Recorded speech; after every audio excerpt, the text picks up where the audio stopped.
world of sports is going on here? I promise you, whatever scum did this, not one man in this force will rest for 1 minute until he's behind bars. Now let's grab a bite to eat. Yeah, come on. I feel the hot wind on my shoulder and the touch of a world that is older. I hit the switch and check the number. I leave it on and then I slumber. I hear the rhythm ringing through it. Flamenco guitar and cumbia music. I hear the talking of the DJ. The travel listen, what does he say? I'm on a Mexican radio. I'm on a Mexican world radio. Broadcasting live from high atop the J.P. White Building in downtown Roswell, New Mexico. It's Mornings with Mike Winters on 106.5 Roswell's Talk FM. Is that what I sound like when I talk? Now, here's your host, Mike Winters. And good morning, one and all. Welcome to Mornings with Mike Winters. I am he. That would be me, Mike Winters. Happy middle of the week, everybody. Yeah, buddy. Happy Wednesday to you. Wednesday. Yeah. It's going to be actually quite nice today. Mm-hmm. Sunny, 65. You know. It's actually made for it made for a very pleasant evening last night. It made for a rather pleasant morning and commute this morning. Yeah. It was And yesterday during the day, I was going out, get the mail, walking around, doing stuff. I'm like, it's really pleasant out. Mm-hmm. He said the word pleasant. He was naked at the time, which is weird. It was okay. In fairness, it was Naked Tuesdays. Hey. Some traditions die hard, man. You know, in all fairness, I don't live like on a road that's like accessible to a lot of people. So It's true. if you see something, it's kind of on you. You kind of went out of your way to go find it. There's a reason they call it a cul-de-sac. All I'm saying is, enjoy the sunshine, man. Like a good old overtan, you know? No, that's not me. Look at that face. Look at that face on Big Flat Winters and tell me he doesn't like a nice buff walk in the sunshine. Notice the farmer's tan if you just look at the shirt. Just below, just a hair below the t-shirt line there. It's as white as snow. You really were doing the welcome to the gun show pose, too. Well, I wasn't trying to. It just kind of, I was leaning on something, so I kind of did one of these. It was, I don't know. It's taken out of context. It's Big Flat Mike out of context. Well, happy Wednesday. Yeah, another pretty nice day weather-wise here for everybody. So we'll get you up to date with that weather in just a little bit. It's been kind of my, we didn't have it last night, so it was a little weird, but. Because since the Olympics are on, CBS decides to combat their NBC's Olympic coverage with Celebrity Big Brother. So like consistently, like they've been showing like marathons of it? Or well, it's because it's Celebrity Big Brother. Like they have the regular Big Brother. Right. And that's on during the summer. And it usually takes about 2 to 3 months to get a season through. They get their 16 or whatever, how many house guests, and each week they whittle them off, and after like 2.5 months, they're down to the final group. Right. Well, Celebrity Big Brother is like a shortened, action-packed, like 3 or 4 week. Okay, so they're burning them out quick. Yeah. So like last week, for instance, this season premiered on Wednesday night. Okay. They showed Big Brother Wednesday night. Thursday night, Friday night, took Saturday night off, Sunday night, no show Monday, and then, wait a minute, Monday, Tuesday, no show, and then Wednesday, Thursday, I think they do it all over again. So the only nights they're not on is like Monday, Tuesday, and Saturday. And I was trying to think, because Survivor's off right now. They're not doing a season. They're of Survivor. just about to start a new one. Okay. Because they're advertising hard for it. So I'm thinking another week or two, you're going to be seeing like maybe after the Olympics. That's what I'm thinking. They're burning out. Here's my theory. They filmed this season of Celebrity Big Brother, and I think that they make these decisions after they film the season. Yeah. Well, I think it's semi-live. Or is it? Yeah, it's because they do live episodes. Like the eviction shows are live. Okay. So my theory was, as we speak, one Chris Kattan is living in the Big Brother house right now. That's a whole other thing. He went from absolutely just toileting here in Roswell to the Big Brother house almost immediately. Well, he's kind of the house mascot a little bit. Really? Like, I think he's not gaming at all. I mean, he sleeps a lot. You do the math. But he's like really nice and like a couple people are very friendly with him, but he's not a game player and he's out there. Like he's like, it's almost like clearly, like you could tell some of the players some of the celebrities are like Big Brother fans, right? And they're gamers. And some were just there for the check. Exactly. And Kattan looks like he's here because he needs a paycheck. Okay. I can say this now because we're far enough removed from his show here in Roswell. I've interviewed the man in person like 3 or 4 years ago on another station, and I can tell you, it seems like from what I've gathered, everything the man does is for the paycheck.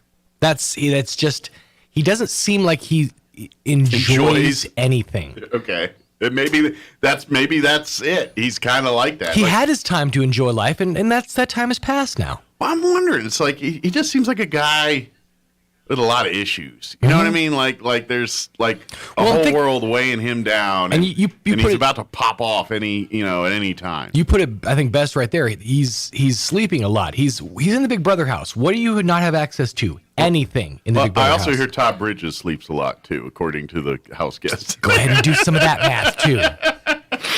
But in all fairness, they're like old people in the house. Well, yeah. Because, I mean, you got a couple in their 30s and stuff, but most of these are like 20-something Olympians and, internet stars. Lolo Jones and stuff. Yeah, well, not even. Like, ones I'm not even, like, okay. There's a lot of celebrities Please tell me Ryan Lochte didn't make it. No, he's not. Okay. There's no Olympians that are like Wheaties box level Olympians. That's why I threw Ryan Lochte out there. These are ones that are gold medalists and stuff, but you probably don't remember their names. You know what I mean? You're like, oh, they won that one medal. I mean, we've won a lot of medals in this country, right. But anyway. Not this year. Have we not? Well, I have no we've idea. been tanking it I so have far. not paid zippy attention only to because any only because of the updates I get with show prep. But yeah, we're tanking right now. Zippy updates for me on that one. So I have no idea. I saw 10 minutes of a Team USA versus Sweden women's hockey game. Curling's been fun. Team Australia is doing real good this year. Wow, Australia. Yeah, weirdly. I'm weirdly enough, I'm guessing the good Australian curlers from the south.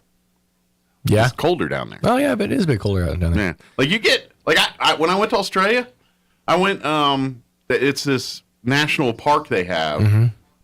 Oh, I can't remember the name of it. It's kind of a big deal. But it's down closer to the southern end. And that makes sense. It's down there near like Antarctica, that area. So it's Tasmania, colder. Tasmania's the island that's out there. It's in that neck of the woods. But they had penguins and stuff. Really? It was like we went and they had a big collection of penguins and like the Great Barrier Reefs and all that. They got quite a bit of stuff, but on the southern end of Australia, yeah, it's cold. One thing we haven't mentioned is Jamaica is back in the Winter Olympics with a bobsled team this year. I think they've since the 80s. It's happened like once. Is it? I thought they've had a steady program since the 80s now. Well, they've had a program, but they weren't ever able to qualify. The time they did was when they released Cool Runnings John back. Candy was coaching them. Yeah, right. Yeah, John Candy, exactly. But now they've qualified again for this Olympics. So there's a lot of talk that maybe Cool Runnings 2, that this is all being almost done for a reboot. Yeah. Well, the Jamaican bobsled team thing, that was the whole... Remember when Herschel Walker for a time was a U.S. bobsledder and all that? That's what inspired that. Because Jamaica had a theory. If you get track stars to do the push-offs and everything, I mean, these are people that run and put, they got incredibly strength and speed in their legs. Yeah. There was a theory which had some, pardon the pun, legs to it. that they're going to put in some real huge launch times and things like that, and they're so for a hot minute there, Herschel Walker was on the U.S. Olympic team there in the late 80s, early 90s. I don't know what time frame that was. I've slept since then, but that was part. And so I'm going to hold out on that theory until I see how the Ugandan bobsled team does this year. Well, there is a second element to bobsledding. The Ethiopian bobsled team. You gotta have the ability to learn to drive it and everything else. Sure. And that's where Jamaica fell short. Is because they ain't got a lot of mountains with snow on it to go shoot down, bobsled hills and things like that. So it's there's that part. But yeah, as far as the launching and all that, that's that was the reason. I just hey, what we got and. Well, you saw what happened there. Got the fire, got the dream. They are a Jamaican bobsled team. All right. Checking the phone. Oh, okay. Never mind. I thought it was something important. Nothing. It was a couple other texts there. It's good to know that CBS is counter-programming. Well, yeah. So I'm watching the Big Brother. Oh, I forgot. Now here's the celebrities I remember off the top of my head so Chris Kattan. No guests here, right? I didn't see it. Okay. Yeah. We have a rundown. Let me give you the rundown, then I'll give you my guest here, because just in case. We're scheduled to have the Chaves County Federated Republican Women join us this hour. They're going to join us once a month, this second Wednesday, to give us an update what's happening there. In the 8 o'clock hour, Roswell Independent School District Superintendent Brian Luck will join us, give us the update on their last school board meeting and other things happening around the RISD. And then in the 9 o'clock hour, about 9:15, we're going to replay an interview. We had Pastor Troy and Julie Smotherman from Church on the Move join us yesterday. Their Joy of Marriage conference is happening next week, and it's a great opportunity for married couples of all experience levels. Newlyweds, a lot of tread on the tire there, or somewhere in between. The old veterans, crafty veterans. Yes, the 50, 60-year married couples to something in between. Your paper anniversaries to your 10 anniversaries to your gold anniversaries. To all things in between. To your cubic zirconia to platinum to whatever. What's the highest one now? I have no idea. Super platinum? I have no idea. I don't know. Maybe is it the same as records? Like when you sell records, double diamond. Platinum, double so I guess diamond. Diamond would that be? Yeah, we'll go with that. Yeah. Till I learn otherwise. But anyway, the Joy Marriage Conference, so we're going to play that interview for you here about 9:15 or so. Nice. You know what? You got to do your deal. Let me go. I will, if we'll talk with the Federated Women. If not, I will get more Big Brother talk. All right. Because I got a lot of things about it. It's just. I got some stuff. Like I said, I've been watching it for 70 hours at a time here, so it's on the brain. All right, 7:18. Let's get you up to date on that weather. I'm meteorologist Steve Hamilton with your Pecos Valley weather. We have high pressure covering all of the southwestern states, and that'll keep us in a fair weather pattern for a while. We're looking at mid-60s on our afternoon high today, maybe a little bit breezy, but plenty of sunshine. Overnight will be clear, lows near 30, and then we're in the low to mid-60s with a sunny day coming up tomorrow. Close to 70 for the afternoon high on Friday, and sunny. That's your latest forecast. I'm meteorologist Steve Hamilton. Thank you, Steve. Currently 30 degrees here in Roswell, which is actually one of the warmer ones this week. I know it's only Wednesday, but I think that's the warmest temp to start the 7 o'clock hour this week. You're welcome, everybody. Humidity is at 49%. Winds currently out of the north at 5 miles per hour. Sunny today, mid-60s. 65 officially with winds out of the south, 5 to 10 miles per hour. Mostly clear tonight. Overnight low at 29 degrees, south winds 5 to 10 miles per hour. Thursday, sunny, high of 63. Winds will be out of the north, 5 to 15 miles per hour. Clear skies tomorrow night with an overnight low of 30. Southwest winds at around 5 miles per hour. Friday, as mentioned, pushing 70 for a high. National Weather Service says 69 officially, but I think we'll make it 70. Winds will be out of the west, 5 to 15 miles per hour. And then looking at the weekend, for Saturday, partly cloudy with a high of 54. And then for Super Bowl Sunday, we're looking at sunny skies and a high of 67.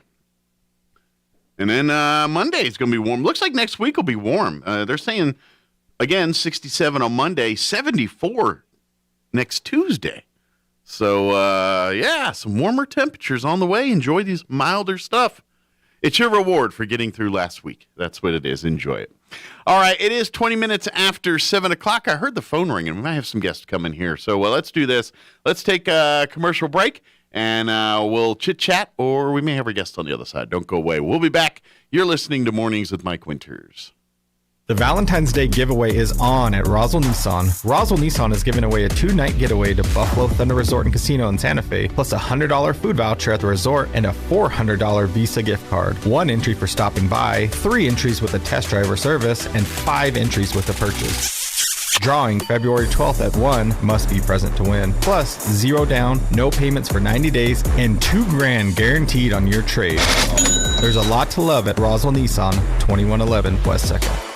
Austin Industrial is currently seeking a janitorial staff position to work in the Holly Frontier Refinery. You will be responsible for cleaning and sanitizing offices, meeting rooms, bathrooms, kitchen and dining room, and public areas. No minimum education requirements are needed, no experience is required, and pay is $13.50 an hour for this full-time 40-hour-a-week position. Apply at austin-ind.com or call Miss Cookie Look at 832-657-3385. Austin Industrial is an equal employment opportunity employer. You may have heard of SmartHub. SmartHub is Central Valley Electric's online tool for members to manage their electric account. With SmartHub, not only can you securely pay your bill online, you can view your detailed electric use 24 hours a day. You can report an outage while staying up to date with the latest co-op news, compare past and current electric use. Sign up for paperless billing or reoccurring payment so that your payment is never late. The best thing is you can access SmartHub from your computer, tablet, or smartphone, so it goes everywhere you go. Visit cvecoop.org to get started or give us a call. Hi, I'm Dennis Kintai, Mayor of Roswell. Since becoming mayor in 2014, we've accomplished a lot. We've cleaned out numerous derelict structures that spoil our neighborhoods. We've constructed a state-of-the-art aquatic center. We have built 2 new splash pads in city parks for families to enjoy. We have invested over $25 million to revitalize our air center. During the COVID-19 pandemic, the city of Roswell has stayed open and free while we work to ensure everyone's safety. Today, we are under attack from those trying to impose Santa Fe values on our way of life. I will always fight to keep Roswell values front and center. We've done a lot, but there's more to be done. I'm asking you to vote to keep me, Dennis Kintai, as your mayor on March 1st. Together, we can keep Roswell free. This is Dennis Kintai, and I approve of this ad. You want to feel important. You want to be a part of something bigger, something that matters and can help change things. You want to feel like you belong. We know. We felt that way too, and that's why we did something about it. We aren't just Army National Guard soldiers. We are normal people just like you. But our part-time service in the Army National Guard means we get to be more. When our communities are in need, we get the chance to stand up and do something about it. We get to serve in our own region and help the people we call neighbors. Whether they are in the mountains of New Mexico, the plains of Nebraska and Kansas, the ranches of Oklahoma and Texas, the farmlands of Missouri and Arkansas, or the bayous of Louisiana, we are here for our hometowns. And together, we can make a difference. Take on your legacy. Visit NationalGuard.com to find out more. Sponsored by the New Mexico Army National Guard. Aired by the New Mexico Broadcasters Association and this station. Here's a Mornings with Mike Winters fun fact. 1 in 3 snake bite victims is drunk. 1 in 5 is tattooed. Hold my beer and check this out. Here's Mike Winters. And good morning. It is 7:24, and joining us in studio this morning from the Chaffetz County Federated Republican Women. Did I get it right? You got it. Cha-ching. Margaret Kinnard and Janine Kornbest back with us. Good morning, ladies. How you doing today? Good morning. Good. Well, I guess I'm going to make you do it every time just because you have a mouthful of a title. Go ahead and explain to people who may not be familiar with the Chaffetz County Federated Republican Women are. I mean, they can kind of figure out from part of the title, but yes. Kind of talk just. So just we are technically a club. We are not, the county party. We're a club. Gotcha. Although we do work with the county party. Sure. There are there's 33 counties in New Mexico, and I believe there are 16 Republican women. Federated Republican women across the state. Clubs. Yes. Yes, there are 16. And so, anyway, we have a plethora of things that we do. We are currently a Diamond Status Club, which means we've met so many activities or the criteria. So we are the highest level.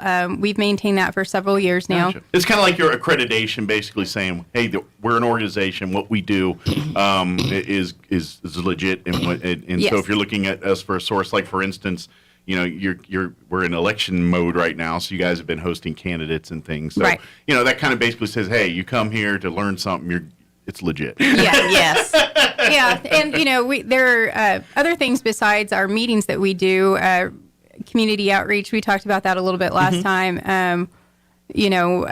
Just there's actually a grading system, and so we get so many points for everything that we do. Okay. And so that's kind of what why we have that criteria. But anyway, so we do our best to educate the public. That's our with our meetings, that's what we're trying to do. Our members, really. The public is welcome, but we're trying to create an opportunity for our members to be educated on the issues in the state and the city, or in our city, as well as meet the candidates. Be that resource for your members and really the public on, obviously, the benefits of why we're part of the Republican Party and Correct. And those issues. But yes, if you're thinking, hey, I want to know what's going on with the gubernatorial race right now on the Republican side, the Chaves County Federated Republican Women is definitely a resource for you to learn about. And I'm glad you brought that up, because we're having a forum. We have so many candidates in that race. Normally, we would have them at our lunch meeting, but there is no way we can give them the amount of time that they think, that we think they deserve. Still be a lunch meeting? Right. Yeah. So we're having a forum to host them in March. Very It's cool. March 15th, and that's going to start at 5:30 at the Liberty. We have the New Mexico Federated Republican Women also sponsoring that event, the Okay. Chaves County Republican Party. Perfect. And so we're working on that right now. Perfect. And have all the Republican candidates agreed to, like, if you heard back saying, yeah, they're all going to be able to come, or still working that issue? So Christina's working on that, Okay. and I don't know Okay. where we're at on that, but I would imagine that we're going to have a good showing. They are, I would just, I'm no math wizard or anything like that, but we have an election year, and this is a Republican stronghold area. I'm pretty sure all four candidates will bust heaven and earth to try to make sure they come be here on that event, because it would very much behoove them, because they're fighting for the same votes right now. And so, and let's face it, you could probably listen as a Republican, if you listen to any four of them, you probably say, you know what, I kind of like everything they're saying there, but this is that point, we got to figure out which one we like the best. So you got to do your homework over the next couple months here. Yes. So we'll have that opportunity to introduce them to Roswell in that setting. Very cool. On the 24th, we're having a legislative update. That's also another meeting that we've normally tried to host at a luncheon type situation. But we do have a lot of local legislators, and they all need got a lot time, to say. to discuss what's happened at the legislature. And particularly since generally speaking, our local legislators are usually on the uphill fight side of pretty much every issue in the legislature right now. Definitely. So they really do have a lot to tell and a lot to speak and a lot to put on our plates, so we know what's going on in Santa Fe. So. Yeah.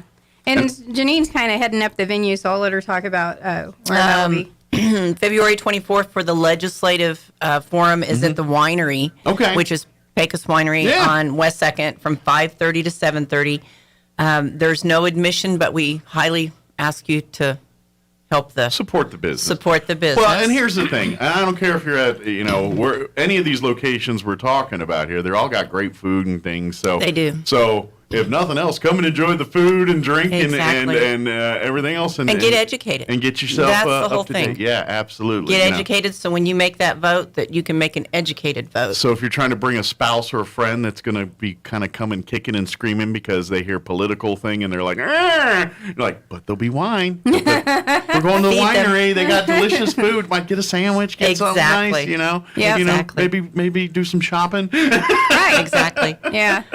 So, and then we have our regular meetings every month. It's the third Wednesday of every month. Okay. This month it is February 16th. Okay. And we have our candidates at $16 a plate. Okay. Or you don't have to purchase food. It's up to you. Okay.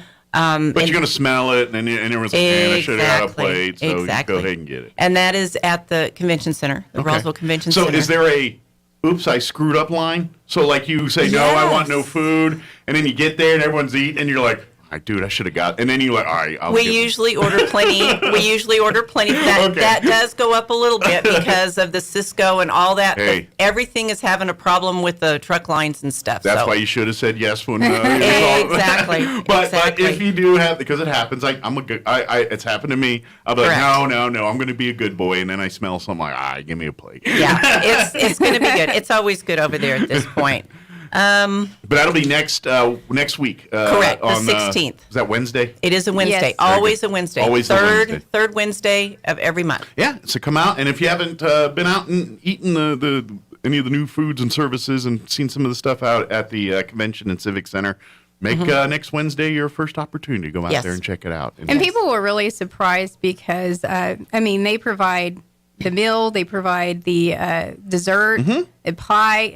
It's all inclusive. It's all inclusive. Yeah, you just show up and you just work your magic and show. But they this month it is an apple cheddar melt over a grilled chicken breast on a hoagie bun. Nice. With dinner salad and I think it may be pie. Yeah, I'm not sure. I can't remember if it's and pie tea or and not. water. Apple. Could be apple and apple. We're just talking. I'm thinking maybe cherry and apple. And then we're talking Canada Forum, American pie. I'm just saying, exactly. apple pie, America. There you go. Yeah. Didn't even think of that when I ordered that. Come on, all we need is our Uncle Sam hats, and we're good to go.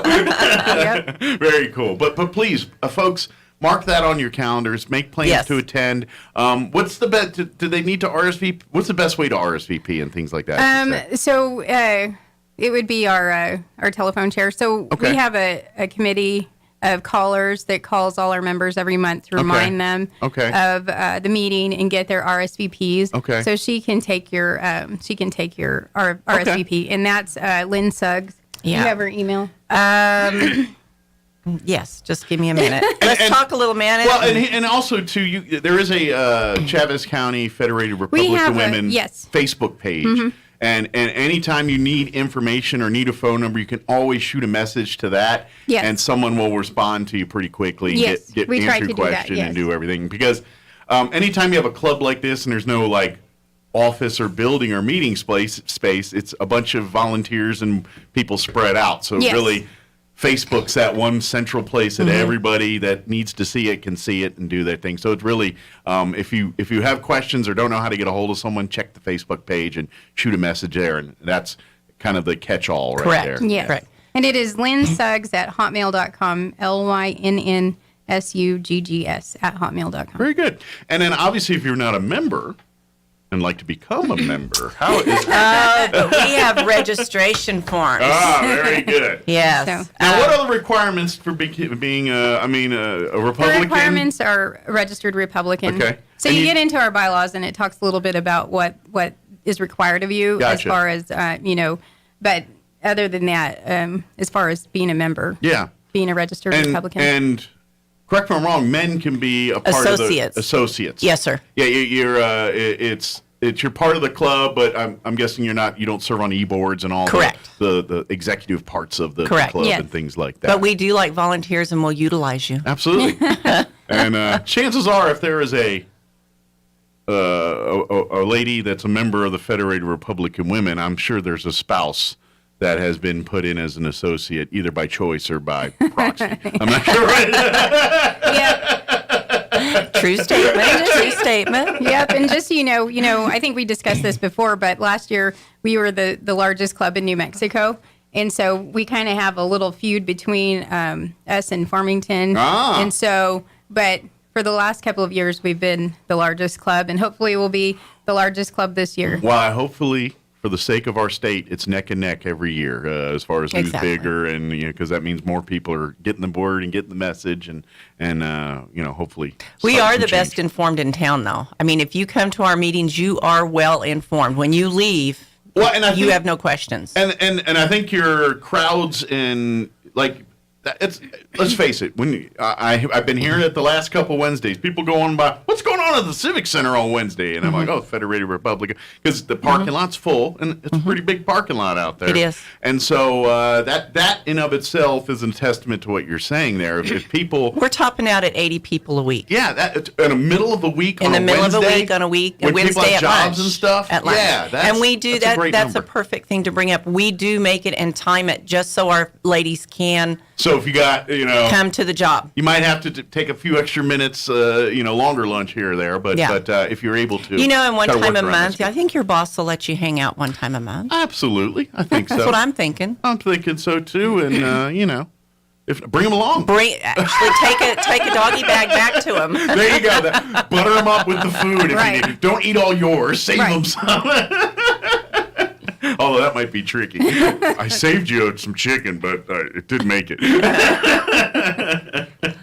So, now next Wednesday, the next week, what's do you guys? So we have as far as who's speaking. Like what's on tap for Wednesday? Okay, so we have the Ward 2 and Ward 4 candidates. Okay, which those are the two big ones as far as numbers of candidates, yes. right? Because Ward 4 has 5 candidates. Right? Four candidates. 4 candidates, and Ward 2 has 2. 2 candidates, yes. Correct.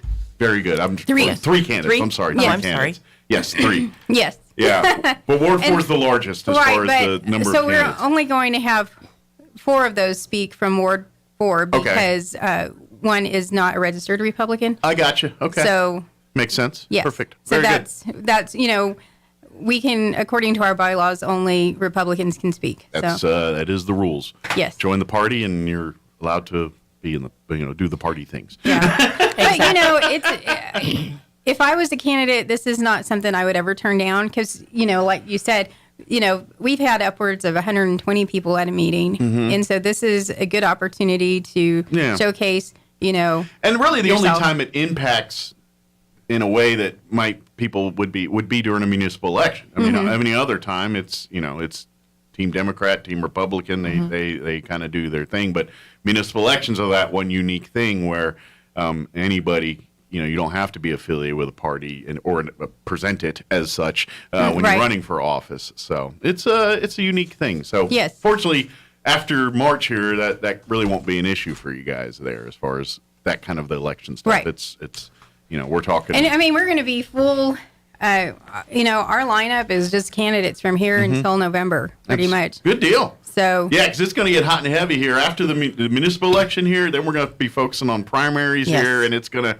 Then you're going to see the burners turn up here on our gubernatorial races and some of these other races that are state and national level races. Here. Correct.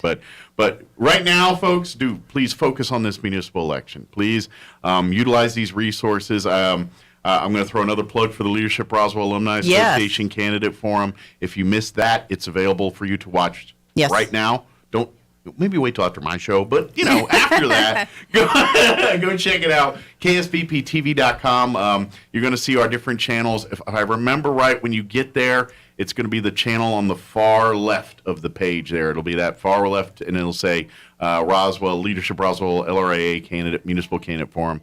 And it's 3+ hours there, and you can fast forward, rewind to the races that. Please get informed. Yes, Please get informed because there's a lot of dissing out there and everything else. But get informed. Yeah, this local race kind of mirroring some of our bigger national races right now. So there's a lot of information out there.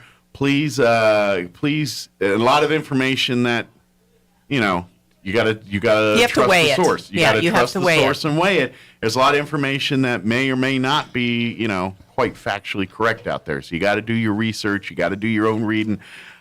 I say this every time. I really don't care who you vote for, as long as you have if I say, why'd you vote for him, and you have an answer that is something other than, well, they look nice. They got, their signs were everywhere, man. They must have spent a lot of money. Signs don't vote. Yeah. Signs do not vote. They must have spent a lot of money. They must be serious, so I'm going to vote for them. And I'm like, that's a little dangerous, I had to put a halter on this morning when I walked in here. I'm having to be real good.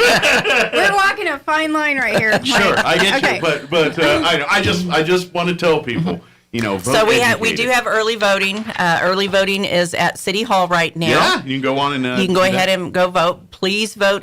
Be informed. Yeah, wait till you wait till next Wednesday. Well, wait till you do some research in here before you just don't roll in there today and say I'm ready to vote without. And don't do all your research on Facebook.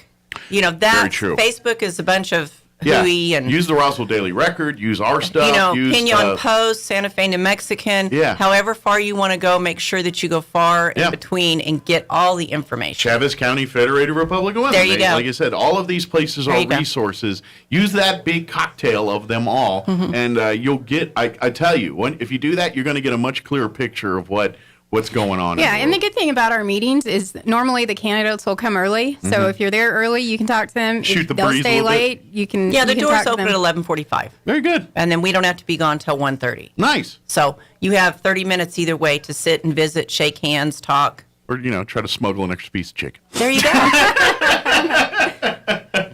I think that's happened before. But I know we talked about the application process. It would be the best if you're interested in becoming a part of the. Well, the good thing about being a member is, come to a meeting. Okay. We have these forms at the door. Okay. And you'll be included on our email list. Okay. And that tells you pretty much everything that's going on. Christina is our communications person that sends out the emails, and she does a phenomenal job with letting people know what's going on. I'm also, and if I'm wrong, please tell me, but I'm pretty sure, like if you're looking to want and get involved in a particular Republican candidate's campaign, volunteering, whatever, helping with signs, something bigger, but you're not sure how to reach out to those folks, the Chaves County Federated Republican Women can say, hey, I really like what Candidate X is saying. Can you get me in touch with some of their people? And we can get them there, And we can do that. Yeah. Absolutely. And like Mark was saying, we have other things. We have scholarship areas. We have a book club.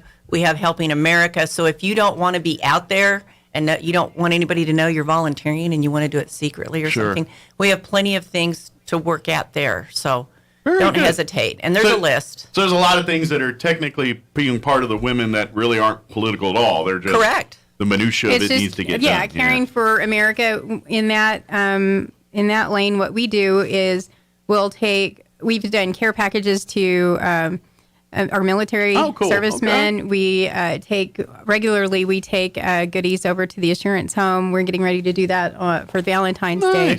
So, there's things that we do that really aren't necessarily politically, related, but just stuff to help our community. Right now is the busy time of year for you guys, and with the election season, but non-election seasons, then you focus on. We're glad when it's over, just like everybody else. There you go. You're ready. The game's, the big game's over, and now everyone's spent after the evening looking at results and everything and everything else. But yeah, once that's over, then you turn to more community-based, nonprofit, and needs of the community type events and things. But so come out, be a part of it. If the first time ever you're learning about this is right now, then come on out next Wednesday. Learn more about becoming a member, and come on out to the candidate forum the meeting next Wednesday, discussing this stuff and learn more about becoming a member. And who knows, this might be. And I always say this. I would say, it's beginning of the year, we say, find your passion and get involved with it. Well, maybe this is it for some people out there. And if so, great. Then use this as that opportunity to get back to the community. But pick your passion, whether it's dogs, politics, sports, kids, homeless, whatever it is, pick that passion and get behind it. So. Yes. There's always a need in any organization I feel like some of the organizations that I've been involved in, you have the same few people that actually help. And you'd be you three, you two, all three of us know this as much as anything. You go to certain meetings, and it's always the same, 10, 20 100 people in our community that are constantly Correct. doing things in and out. I'd like to see a bigger number of those people involved in Amen. some of those things. Yes, Amen. I agree. Because there's certainly enough of them taking pot shots on social media. Exactly. Is there anything we need to cover? Anything we forgot? Well, just to recap, so we have our regular luncheon next week. Next Wednesday. On next Wednesday. We have the legislative update, and we're going to actually have Paul Guessing from the Rio Grande Foundation Very come. familiar with Paul. Yeah. And so we have it open to our legislators. I know they're kind of busy right now to be focusing on something that's going on after this session, but hopefully we'll hear back from each of them. They all are invited. So that's on February 24th at the winery, and then we have the gubernatorial candidates on March 15th at the Liberty. Very good. If you like and follow the Chaves County Federated Republican Facebook page, women Facebook page, you can. I think I left that word out. That way you can kind of stay up to date on these. That way you've got them dates fresh, and of course any other events that are coming on the horizon, which there'll be a bevy of them here. That way you're kind of it's on your radar, and you don't have to be the last one to learn about these things. Yes. So, and so, just to reiterate, we are partners with the county party, but we are our own entity, and we have our own bylaws. But complete separate Our organization. bylaws are different than theirs. Gotcha. Share some of the same mission statement, Right. but different organizations altogether. Correct. Very good. But, they won't judge you if you're one or the other. They won't look at you like, oh, I'm just kidding. Well, I mean, I'm just making like, no, it's kind of we're all involved. In I understand that, but you just don't want so that confusion people out know, there. right? We have our own.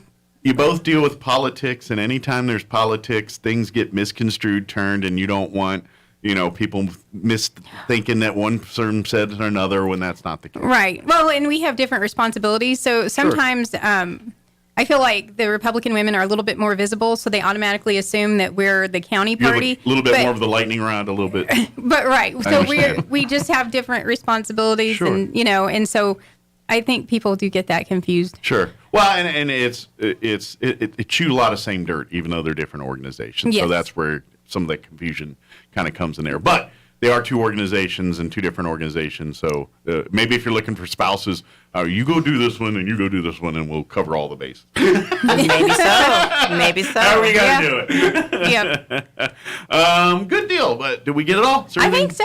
Okay. I just want to encourage anybody that maybe hadn't met the candidates, come on Wednesday so you can meet. Yeah, meet mark them. it. You got a week. You got your 1 week notice. Come on out and hear what these candidates have to say. And that way you can and ask your questions. That's the great thing about this. Not only do you get to hear what they say, but like you said, if you get there a little before, hang out a little after, you get one-on-one time most of the time with a lot of these candidates. And that way you get a chance to, if there wasn't a question covered or just a topic covered, you get to get a little bit more personal with your information and what you want to know, and hopefully that candidate will be able to satisfy those answers. Yeah, I mean, and we live in Roswell, right? I mean, it's not that big. It is. You can find most of these people if you look around. Well, that's the most uniqueness about a municipal election is, we got some mudslinging and some of that going on, but at the end of the day, you're going to bump into these people at the deli at the grocery store, you know what I mean? And so that's a whole nother level of, what's going on there. So pay attention. That's all. If you do want to come and get a meal, don't forget to email Lynn Suggs, LYNNSUGGS, at hotmail.com. Okay. And tell her how many meals you want and so forth. And that way we can go ahead and get them on the count. Is that by chance that a link to that email on the Facebook page as well, in case there's people driving right now and can't write that down? I think our notice is on there, so it should have that info. Should be a link there. So Yes. if you can't Just write that down or whatever, poke it. Yeah, there you go. Just poke it, and it'll come up. It'll pop right up. It'll be like the Pillsbury Doughboy. Exactly. Just poke it. And then please come on out next Wednesday. And what's the date again for the gubernatorial candidate forum? That's on March 15th. March 15th. And Mark so, that day on and your just calendar. so you know, on March, that's in the evening. The following Wednesday, we're going to have the lieutenant governor candidates. Okay. That will be Speaking at our our luncheon for March. Okay, very good. So that'll be March 16th. Okay, so right, fast and furious, March. The month of March, you're going to learn all about the top of the ticket there as far as governor and lieutenant governor on that. So very good.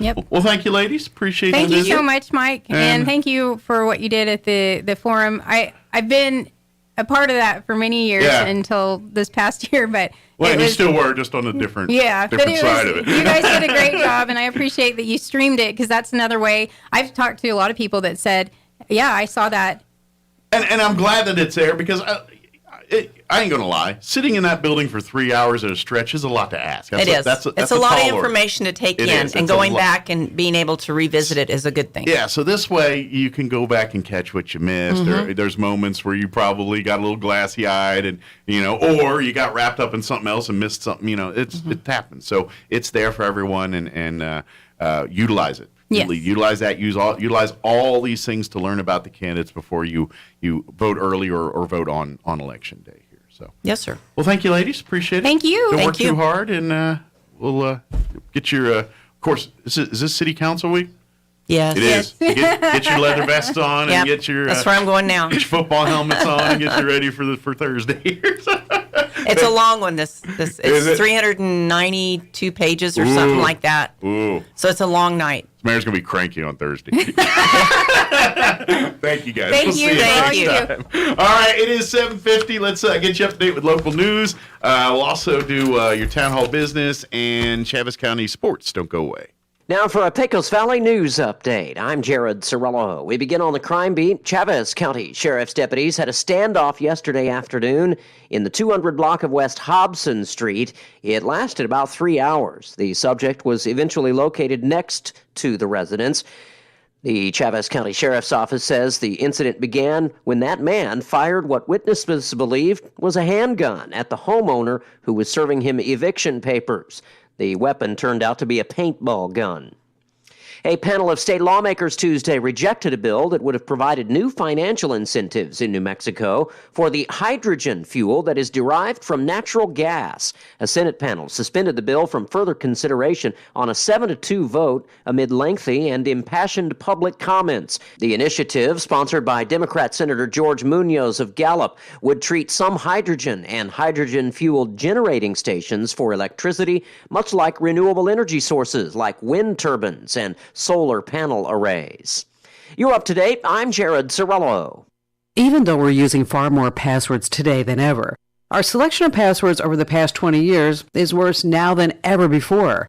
I'm Kim Commando, brought to you by ExpressVPN. Secure your online data and get an extra 3 months free at expressvpn.com/Kim. Today's report comes from a London tech company that analyzed over 100,000 breached passwords from the UK's National Cybersecurity Centre.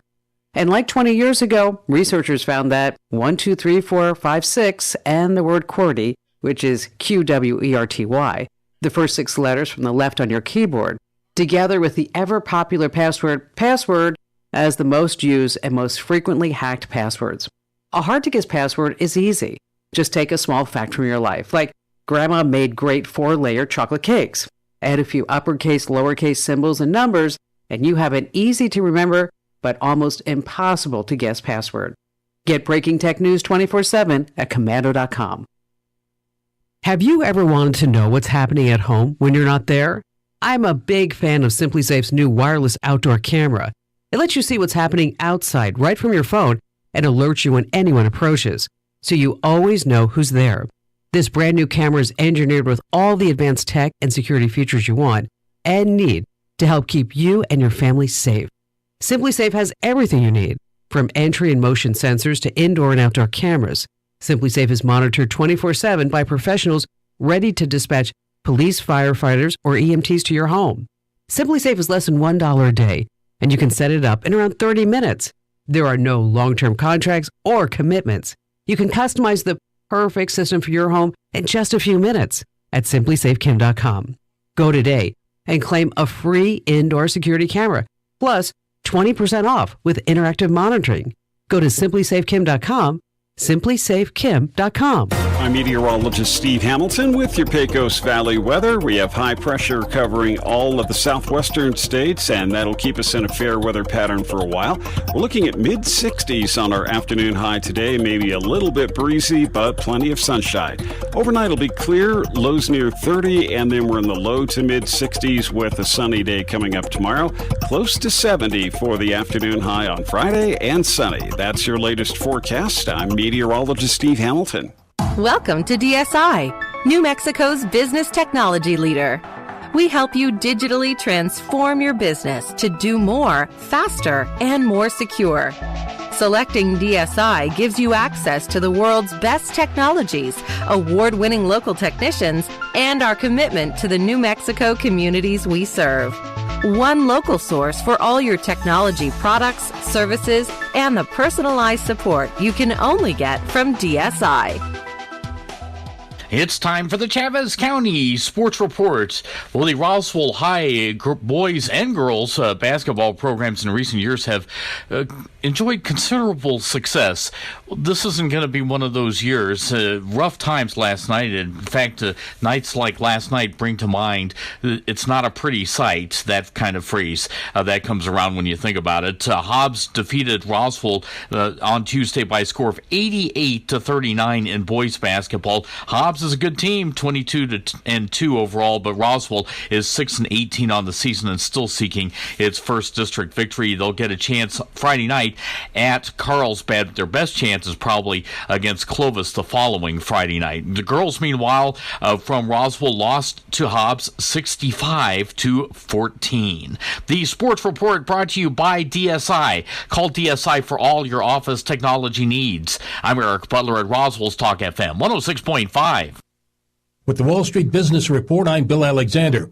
An Australian electric vehicle charging company will build its first U.S. manufacturing facility in Tennessee. President Biden made the announcement Tuesday. It's the result of the federal government's effort to build a national network of electric vehicle chargers. The company is expected to produce up to 30,000 charging stations a year and create 500 new jobs over the next 5 years. U.S. climate envoy John Kerry will arrive in Mexico Wednesday amid high tensions over Mexico's plan to favor its state-owned electricity company and limit private and foreign firms that have invested in renewable energy. Mexico has vowed to forge ahead with changes to its power sector, increasing investment in fossil fuels, while limiting private wind, natural gas, and solar plants to a minority market. On Wall Street, the Dow up 371 points, the Nasdaq up 178, and the S&P 500 added 37 points. For the Wall Street Business Report, I'm Bill Alexander in Washington.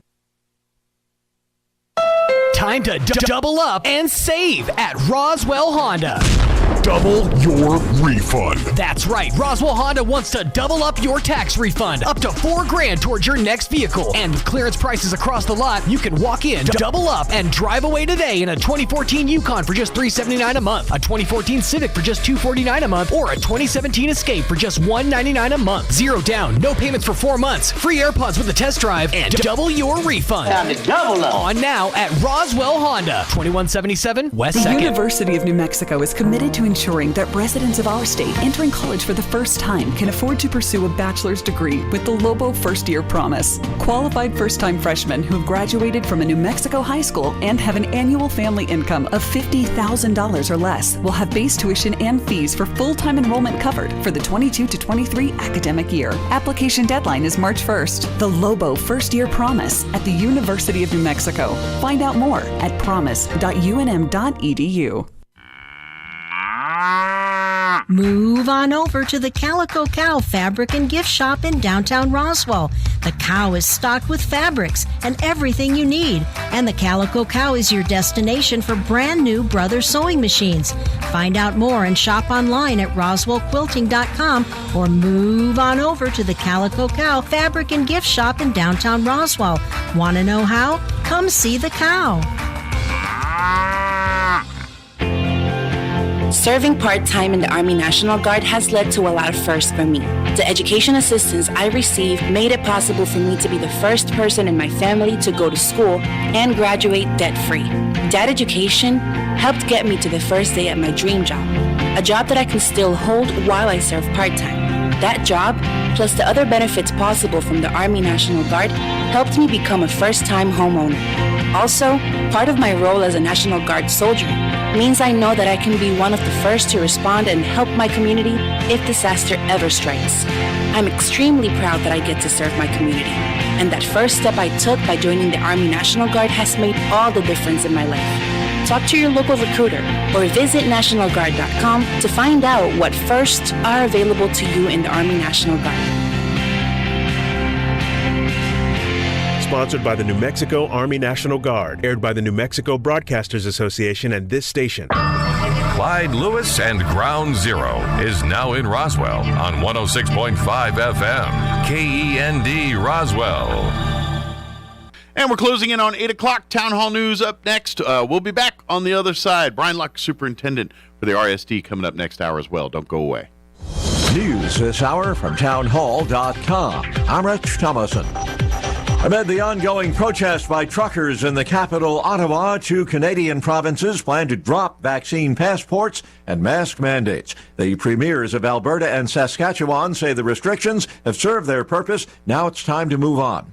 Traffic between Detroit and Windsor, Ontario, has been snarled by protesting truckers there. Illinois and New York reportedly on the verge of dropping their indoor mask mandates. We expect to hear more about that later today. It has become standard operating procedure for Congress in recent decades. House lawmakers approving yet another stopgap spending measure to keep the government up and running. A bipartisan bill that extends last year's funding levels through March 11th was passed by the House 272 to 162. Just one Democrat voting along with more than 3/4 of the Republicans against it. The measure now goes to the Senate, and if it's passed there, to President Biden for his signature before the government loses spending authority on the 18th of this month. Congressional leaders say they hope the more than 1 month extension will give the budget bargainers enough time to reach agreement on overall spending and to write the 12 appropriations bills. The federal fiscal year begins October 1st, and it has been about a quarter century since Congress has passed all of its budget bills on time. Tim McGuire, Washington. Despite skyrocketing gas prices, apparently no talk in the Biden administration about boosting domestic oil output. Instead, the administration is looking abroad. With oil-producing countries, we're talking about proposed production increases. With oil-consuming countries, we're talking about releases from strategic reserves. White House Press Secretary Jen Psaki, crude prices recently spiked to a 7-year high. Watching Wall Street, the Dow is up 268 points, the NASDAQ 159 points higher. More on these stories at townhall.com. So I invested in one of those fancy new exercise bikes. Without a doubt, a very special tool to help me get healthier. The problem is 3 days go by, then 4, and I've done nothing. And then it's night 5, and I'm sitting at the kitchen table, and I look down at myself, and I can't help but just laugh. Because there I am, wearing the exercise t-shirt that came with the bike, and I'm eating 2 corn dogs. I think we'd all agree, the special tool only matters if we use it to our benefit. At United Faith Mortgage, we believe we have an advantageous tool for you. Our mortgage team is an arm of a bigger company who is a direct lender, which means our company gets to use its own money and make its own decisions. There's no middleman, and often this allows us to get you a better rate on your refinance or new home purchase, which can save you monthly and lifelong money. We are United Faith Mortgage. United Faith Mortgage is a DBA of United Mortgage Corp. 25 Meadow Park Road, Melville, New York. Licensed mortgage banker. For all licensing information, go to nmlsconsumeraccess.org. Corporate NMLS number 1330. Equal housing lender. Other license in Alaska, Hawaii, Georgia, Massachusetts, North Dakota, South Dakota, or Utah. A report by a group of British lawmakers concludes the UK's exit from the EU has made trade with the bloc more challenging. Also, skepticism about the government's pledge to make the border between the two the world's most efficient. This report says trade volumes have been suppressed by the impact of COVID-19 and wider global pressures since the UK left the EU customs union and single market. But it's clear, the report adds, that the exit from the EU has had an impact, and new border arrangements have added costs to business. The committee says there's potential for further disruption as more people start travelling again. There will also be extra bureaucracy and delays when the EU introduces new passport controls and the UK starts checking the import of food products. The BBC's Chris Morris. Elon Musk is helping to reconnect Tonga to the internet after a volcanic eruption and tsunami cut off the South Pacific nation more than 3 weeks ago. News and analysis at townhall.com. There is an airline merger in the works. Frontier Airlines and Spirit Airlines are proposing to combine in a $2.9 billion deal. The combination would create a larger discount airline to compete against the nation's dominant carriers, and the two airlines say promote lower fares. Both are ultra-low-cost carriers that tempt travelers with rock-bottom prices for no-frills service, but often generate more than their share of consumer complaints. The deal is likely to get a close examination from antitrust regulators in the Biden administration, which has signaled a tougher line against big corporate mergers. John Scott reporting. The cost of California's high-speed rail line is going up again. A business plan released by the project's leaders now estimates it could cost as much as $105 billion to complete the line between Los Angeles and San Francisco. That's up about $5 billion from the 2020 plan. More on these stories, townhall.com.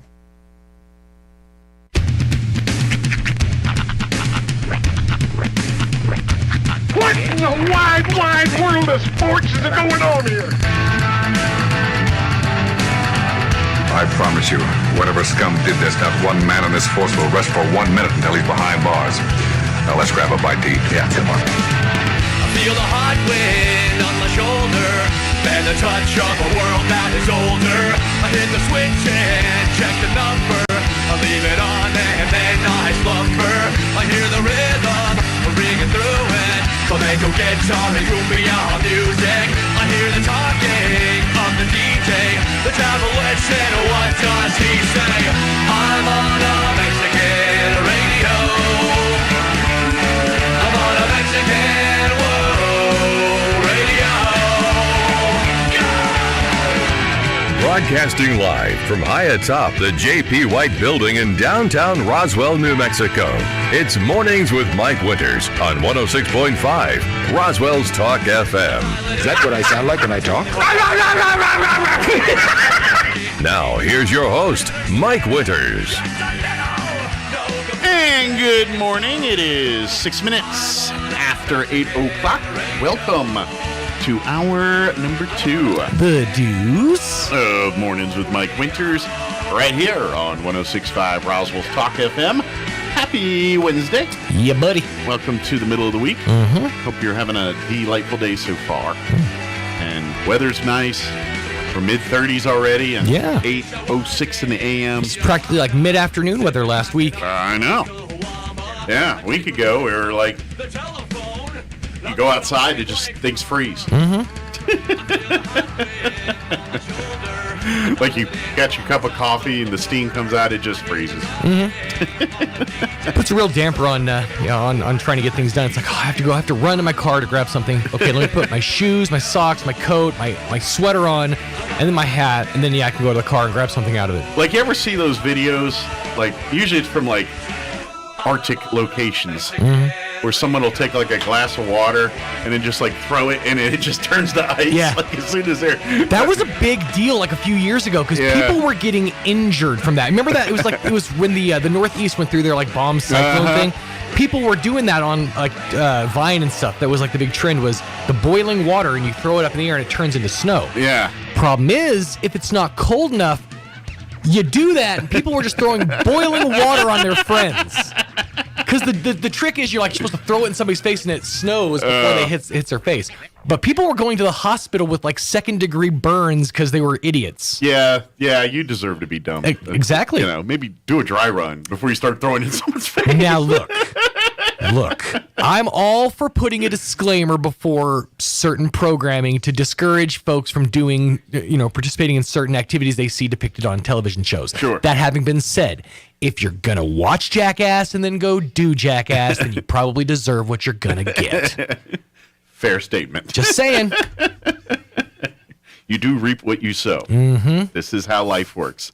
It's not an American thing. That's a life thing. That's right. You make decisions and you receive the impact of said decisions. If you decide to load up in a shopping cart and go full speed into a street light, right, results are on you. I just liked it how in the mid-90s it took 2 cartoon idiots to remind people that fire is hot.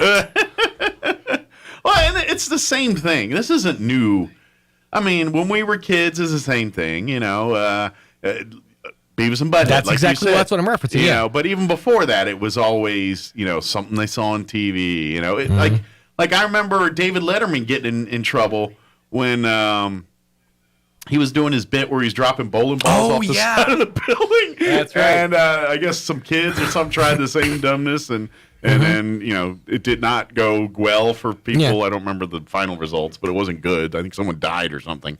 And well, we should have learned our lesson when after the tragic events of the Welcome Back Kotter story, when that guy went up that dude's nose with the rubber hose. I mean, there was hospitalizations, there was blood loss. We should have learned our lesson then. Yeah. Honestly. Now I've gotten older. There's been less and less Horseshack references. Yeah, it comes up less and less as I've gotten older. Yeah, up your nose with a rubber hose. Vinnie Barbarino, John Travolta, by the way. Yeah, kids. Back before he got all weird. Is Gabe Kaplan still with us? That's a good question. I think he is. You really want to play this game after what happened last time? After January. Yeah, I done killed Louis Anderson. I hope I just didn't jinx Gabe Kaplan. Please, God. You know what he's into? If I remember right. Living? No. I remember like in the 90s. Yep, he's still with us.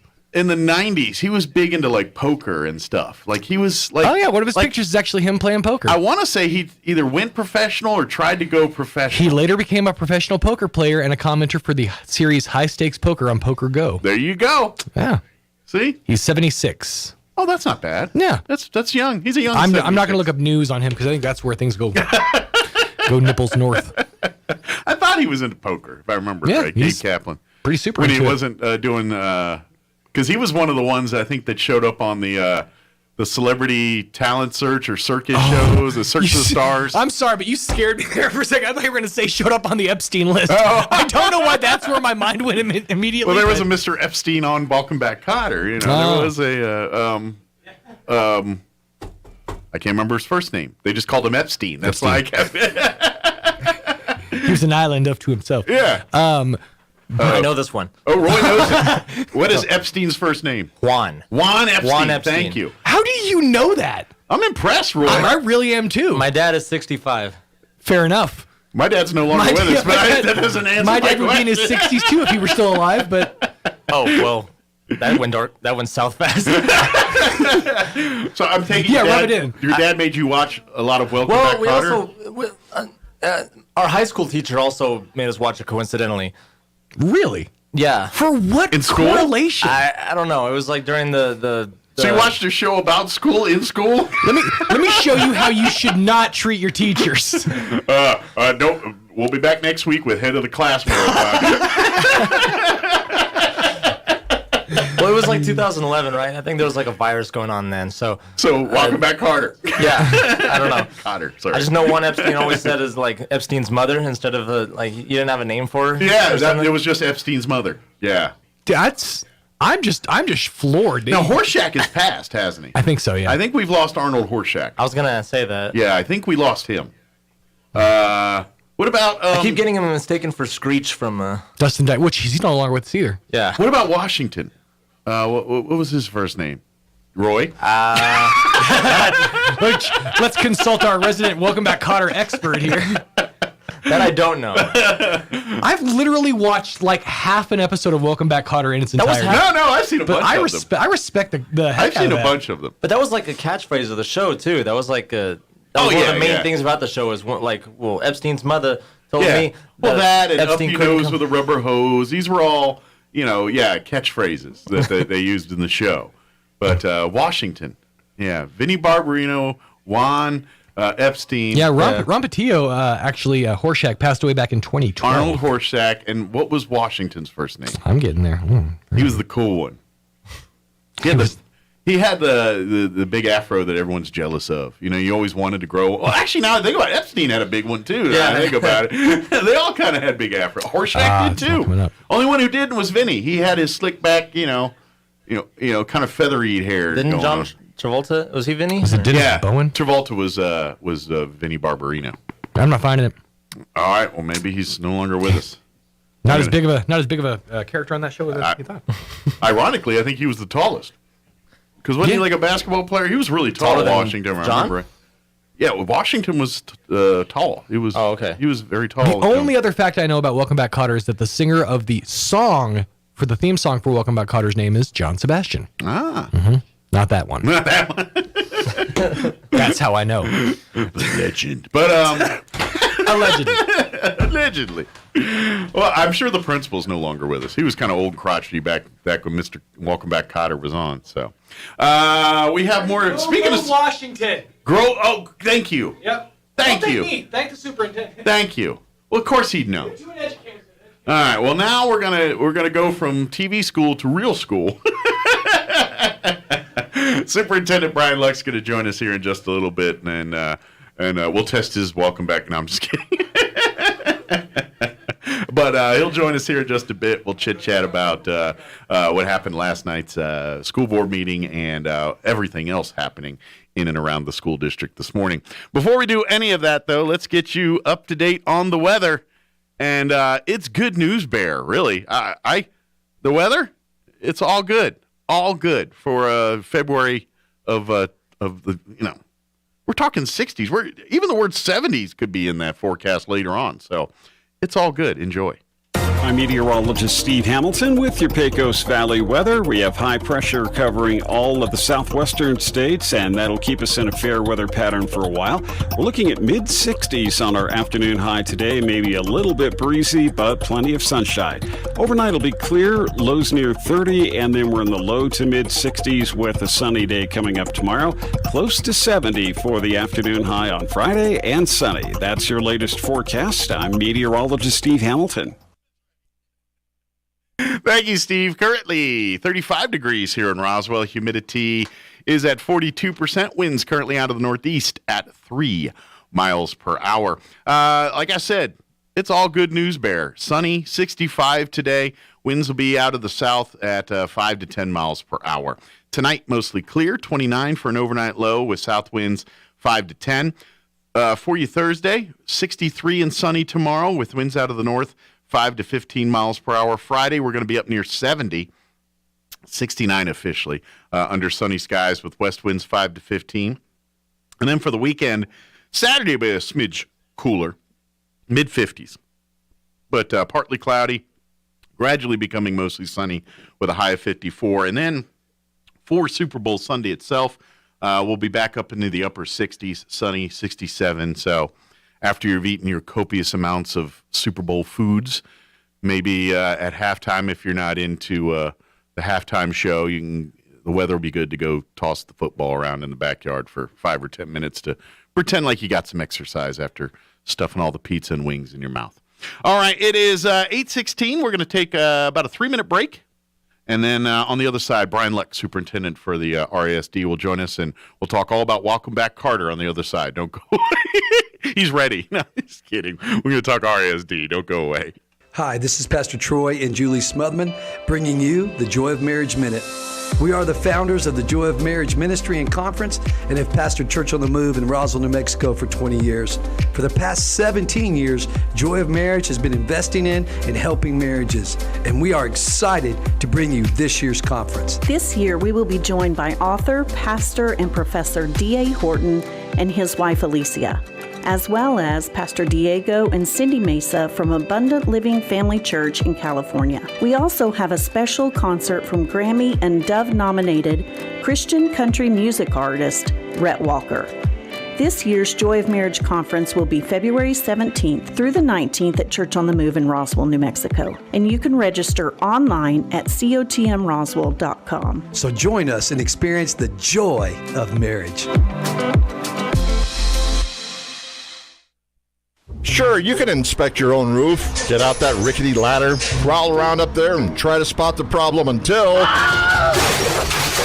Or you could call the experts at Do Right Roofing. Do Right Roofing has quality products for any type of roof. They can even install seamless gutters. Do Right Roofing will inspect your roof and give you a free estimate fast. Keep your feet on the ground. Call Do Right Roofing today.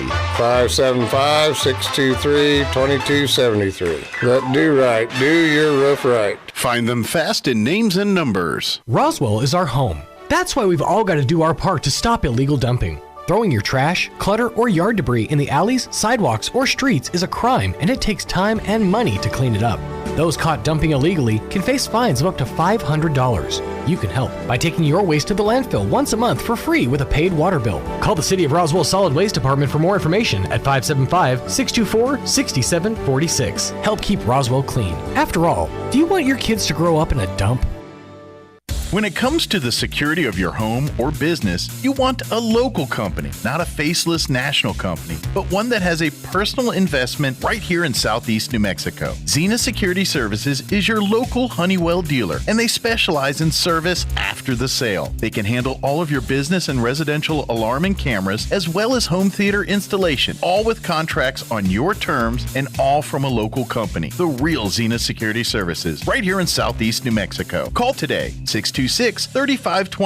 Protection with a local touch. Pecans are a big deal here in Chaves County. We have some of the biggest orchards in the country, and lots of us have pecan trees in our yards. Hi, this is Jim Gill from Roswell Seed Company. Whether you have one pecan tree or 1,000 of them, this time of year, every pecan tree needs fertilizing. So come see us at Roswell Seed Company, and we'll get you fixed up with the right fertilizer for your pecan trees, so that next year, your nuts will be big and beautiful.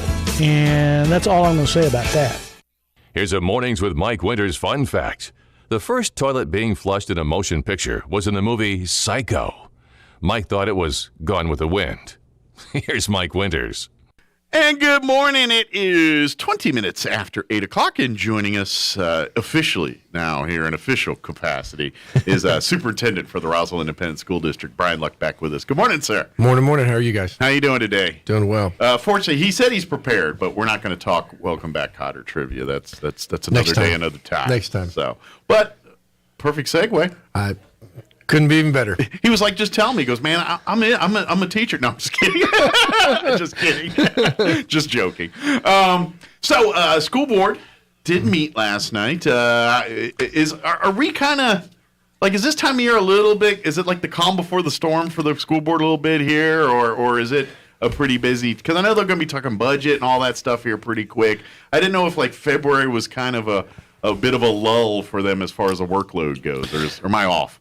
No, I think in a regular year, I mean, we did have an election, and so we swore our new board members in January, and then we took the liberty of maybe holding off on a couple things until last night. We had some pretty heavy duty informational items of no decision making, just so played a little catch up, a little bit along, just kind of let them catch their breath and get up to speed, and took the opportunity last night to do a little bit of I don't want to say educating, but just informing them where we are on some major issues and get them on up to speed. Yeah, let them kind of catch their breath and get going. And then yes, we're fixing to run into budget season. We're working with a company as far as helping us with our strategic plan so that we can be aligned and put that out to the public and get the public's input on that. Sure. So.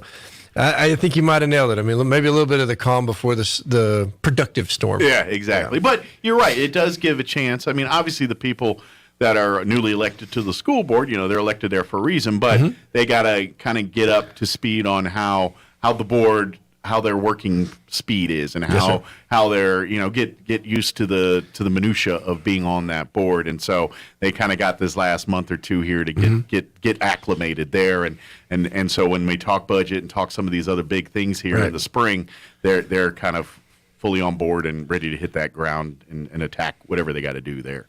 Yeah, and it was interesting. One of the documents that we gave them was a list of the acronyms that we use in education, and the first 6 pages of that list was pretty basic things that I knew, and it was, like I said, it was interesting to see a lot of that laid out, and we welcomed them last night with a nice 3.5-hour meeting. So I think we've got them where we need them. Got them adjusted. I think we're ready to go. We got work to do. Well, if education is anything like the military in terms of acronyms. I tell you what, there were a couple of them that I saw, and I was just like, so that's what that means. You've heard about them, and you've got a generalization that this goes here, kind of a deal. But there's so much that's come out recently, and you're just it can be a bit overwhelming at times. But no, I think, like I said, they're ready to go, and we're really going to do business. And we're just in an age right now where, and this is globally. This ain't just Roswell, New Mexico. We're kind of learning on the fly with everything when it comes to this stuff. It's now we got a year or two under our belt, so we're kind of getting more proficient at doing this. But we're still in that territory where there isn't really a playbook to go on here. We're kind of not saying making it up as we go, but certainly the tried and true of the past does not apply in our current state right now. So and it's interesting that you look at it like that, because what I'm seeing is unfortunately, whether we want to admit it or agree with it or whatever, we do have a past with this now. And so when we're visiting with our teachers, we're working with you. You've got to separate from 10 years ago to 10 months ago now. From 10 months to here, that is a past. And you've done things, and there's things that work and things that didn't work, and methods that you tried and methods that you haven't tried. So, reluctantly with some cases, we've had to bring some people through and say, well, not calling this normal by any means, but it's where we're at. Right. And it's conducting business within the parameters of some of the the boundaries that we know we have right now, and sure. And in some ways it's got a little bit of a safety net to it, for lack of a better word. Here we are, and we know what that could look like, and sure. And so let's go. I'm just out of curiosity, since we're kind of talking COVID and everything. We're seeing nationally here a big push by protests and things of people against masks in schools and things. I'm just curious, are you guys seeing any kind of that kind of pushback from in our community here or outside of our community? Could we talk Welcome Back, Cotter? You're seeing it nationally, and I'm sure there's people probably ringing your phone, saying the same thing. And this is a huge credit to our community. Yeah. I've got a decent idea of the way, for the most part, the way our community would like to see things happen. They also recognize that we've got jobs to do, and right now they've kind of left us out of the middle of it. Gotcha. Okay, good. And let you say, do your thing. I cannot begin to express how much we appreciate that. Yes, there are other places that's kind of become front and center. I'm watching. Our health officials here at our school district is watching. And unfortunately, we're still just at the mercy of what is given to us from DOH to the public education department. Well, it's a slippery slope, and what I mean by this, and you can ignore, not say a word about it because I know where your position at, but at the end of the day, I get you want to push back when things you don't think are right and all of that. That's America. That's what we do. But what's the risk versus the reward here when it comes to our kids? Now, this is school and kids we're talking about here, and I get it. You have problems with the masks and things like that, but do we blow up the whole thing, and now the kids aren't getting the proper leadership in schooling because we decided to fight in the fashion which we do? And it's like I get fighting, but you got to be careful the impact here on what could happen there, and whereas someone like me and even my wife or someone where we're not dealing with kids, we're willing to push that envelope and accept whatever repercussions come from that. But when you're fighting for your kids, and at the end of the day, the one that's going to get impacted greatest negatively from your actions is the children, you got to take a little more time to think it through. Just my opinion. And so I get you want to fight, but you don't want to destroy it. So you're actually, because we got one shot to get our kids educated. They age, and they're going to get to a point where they're going to miss that window. So you got to be. That's just my opinion. You can just tell me to shut up about this, but I kind of feel like that's where the rub is. No, I get fighting, and I'm all for fighting, but we don't want to destroy our kids' future because we went scorched earth on something we probably didn't have to do. No, and I like you said, I'm not going to go either direction with that. Yeah. But I will say this: I come back to the town of Roswell and to the support that our parents have given us. And have voiced concerns, and some of them have been, fairly passionate with, but they've always up to this point been we get to that place of a respect for the job that we have to do and for the position that we are put upon. based off of who controls our funding, and that's really what it comes down to. I just think when it comes to our kids here, the best battle that you can do to fight for them is fight with your vote. That's what you're going to get some decisions to make here in the coming months. That's where you do your fighting when it comes to this kind of thing. Even the Floyd thing. I know we've heard some stuff, but I mean, at the end of the day, did that help their cause? And I don't think it did. And anyway. I know I'm beating a dead horse here, but it's just my thoughts. So, let's talk a little bit about meat and potatoes from last night here. Some of the things that y'all covered that we want to that are worth letting the public know about here. I'll tell you what. We were packed full up at the top with a lot of informational items. Mm-hmm. We spent a little bit of time recognizing some of our teachers in our pre-K program. That we had quite a few of them that were. Had moved from associates into actual teachers.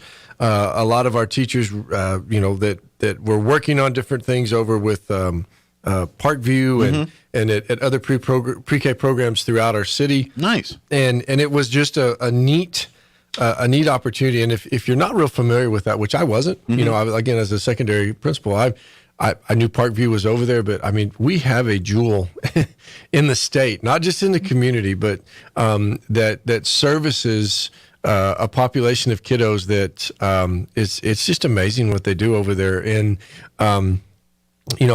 Sally Green and Jody Alpers, the two that are in charge over there. Miss Green's the principal. Miss Alpers is oversees all of the pre-K programs. What they do, and a kiddo can be 2 the day before, and on their 3rd birthday, if they qualify, they're at Parkview. And we had an incident not too long ago where we had a lockdown over there, and as we're getting ready to dismiss, my secondary brain kicks in, and I'm just like, well, let the kids go do that. And they're like, you can't do that here. It's a testimony to Mr. Gottlieb and to the board for their thought going into that building. I mean, it is a state-of-the-art place, and we've got programs now out in the other schools, and it's neat. It's a jewel for the city. Absolutely, and I guarantee when they've got enough data, under their belt to see the impact of what pre-K does and things, I gotta say I think we're going to be pleasantly surprised in seeing things like test scores and all the things we use to measure progress for children. I think we're going to see all those numbers go up because of pre-K, and when these kids are starting it, like you said, at 3 years old, they're now starting that education process, and to me, that's when you get them. Yeah. I mean, we get kind of dumb as we get older. When they're 3, 4, 5, I mean, they're just sponges, and they absorb everything. And, and you're really giving your child a leg up advantage there by starting them in that process at that age. Well, in the addition of the staff and they're continuing in their qualifications and their certifications, it just goes to reinforce what we're going to be able to do with that. So moved into some information items, and we had some pretty big ones. We had a presentation / question and answer session from legal counsel. The census has happened, and we sent out an RFP for companies that will help us with our school board boundaries redistricting. Okay. We had an opportunity for some questions of him. We talked about the time frame and what's required by statute, and our attorney was able to answer the questions that the board had over that. Then a couple of the bigger ones, we did have a brief presentation by our construction manager. Nancy Lopez Elementary is coming up for construction, and we working with the architect team, they have put together a couple different proposals, and one of those proposals had the actual building. The first proposal has the building. The new building actually on the current site. Okay. Where it would stay there on Atkinson, with shifting some things around, but the building stays where it's at. Gotcha. Same piece of property. Yeah, same piece of property. And then as they were looking at the potential for maybe some alternate plans, one of the designs actually has another building, another Nancy Lopez building going up on the property that Mesa sits on. Okay. So you would have taken Nancy Lopez and moved it over adjacent to Mesa. It would not be inside Mesa. It would have been its own separate entity, separated by fences. And how would that impact busing and all that stuff? Well, and that was part of the proposal and the plan therefore by the architect. And last night's was just I don't know how it was presented out in the public. Last night's was just, let's kind of get the conversation started. Sure. This is what let's throw the ideas on the wall and see what we're looking at. Right. And so it's been interesting. It has generated a decent amount of public comment.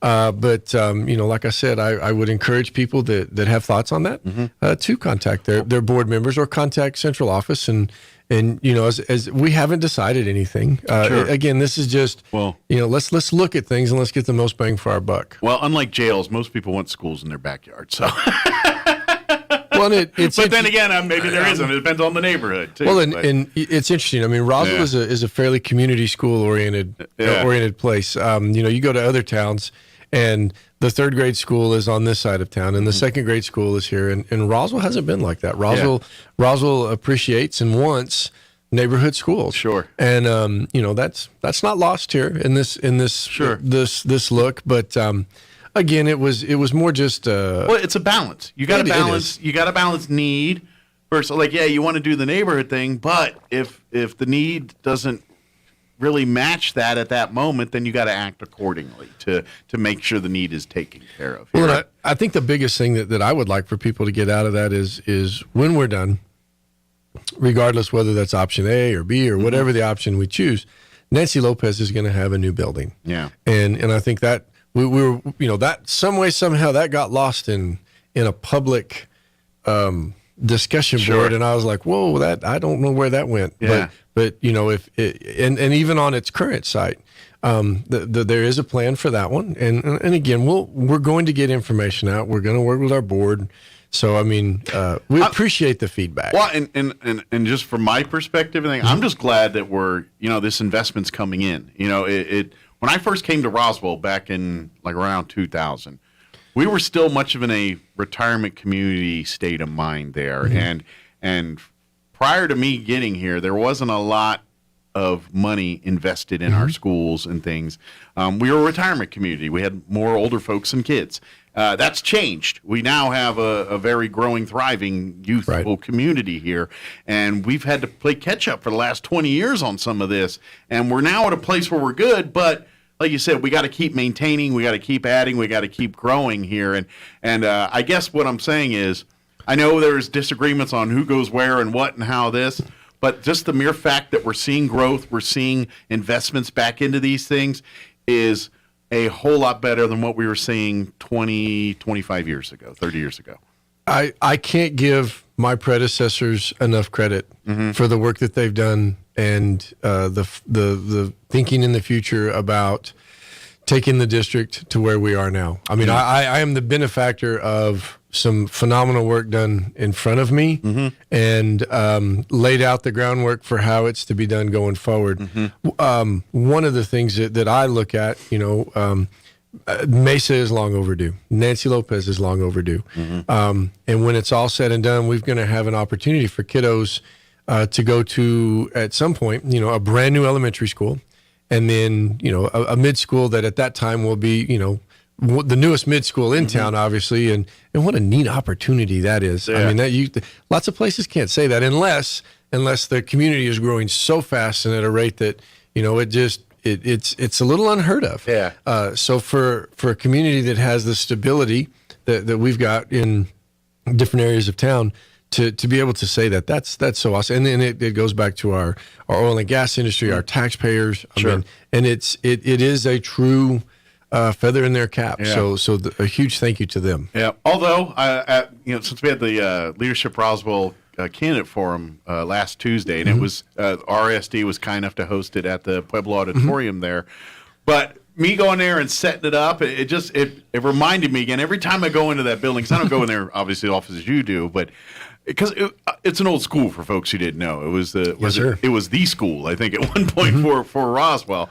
And I'm not going to lie, I walk around those halls and everything, and I get nostalgic, like like, because that's school to me. Like, when I go to school, I look in there and you see the lockers, see the halls and the you know, and the classrooms, and I'm like, okay, now this is what a school looks like to me. You know what I mean? And so every time I look at that, I'm like, you know, could they ever even turn this back into a school again? Because to me, I almost think it'd be cool to go to school in that, you know, almost like a vintage.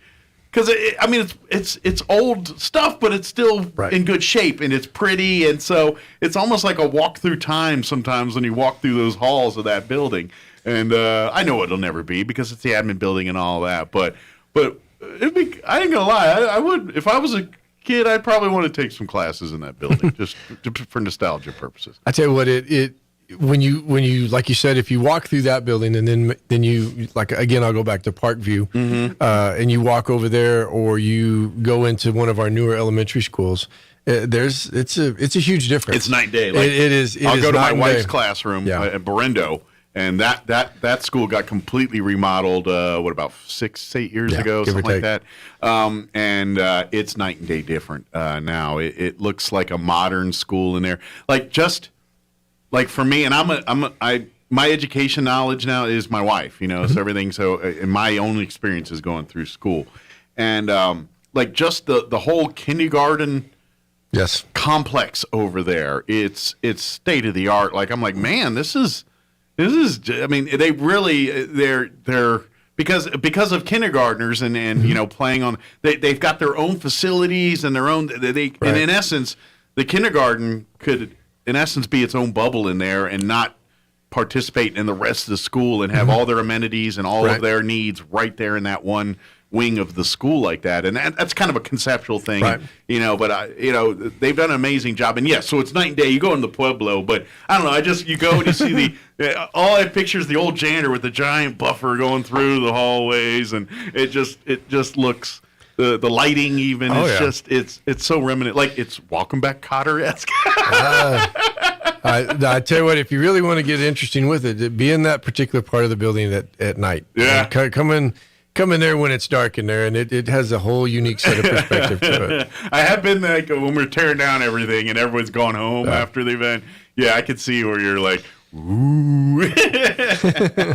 But you know what? If you ever get a chance, go. You know, if obviously you have a need, but if you ever have a need, go visit the admin building. It's a pretty cool facility over there. Yeah, we've actually had some people that have come in to look. You know, because they've heard stories, or they've, you know. I wonder if there's like historical landmark type stuff in that building that you could even qualify that kind of stuff. I don't know. I know anytime we get ready to do something like in the building or to the building, it's a pretty good undertaking, just because we don't have even some of the updates that are required to be able to do the new updates that we need. You know, when you start running technology, I mean, like Del Norte Elementary School. When they were working over there and getting it done, I mean, some of their cables and their lines that they were running through there, I couldn't put my arms around. Yeah. I mean, it's you got feet. When it talks to internet and all that stuff, there's a whole lot of technology that was never thought of when that building is that you have to incorporate today.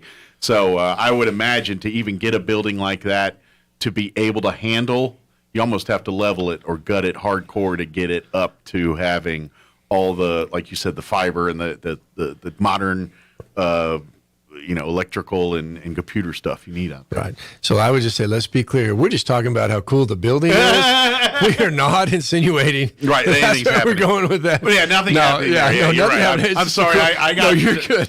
We're talking about that building, and it's just, I don't know. We got reminiscent. No. It's and I think it's a cool building to walk around. As we look forward, it does serve the purpose that we use it for, which is for our admin complex. Like, I just hope, like, if their stuff gets replaced, I'm wondering if, like, should we call the historical society? All right. Take a look at maybe some of these furniture, some of the amenities here. That's things that you can't get anymore. It's pretty cool. Oh no, and like you said, it's a treasure by itself. Well, and this is something to be said about, you know, they don't make them like they used to.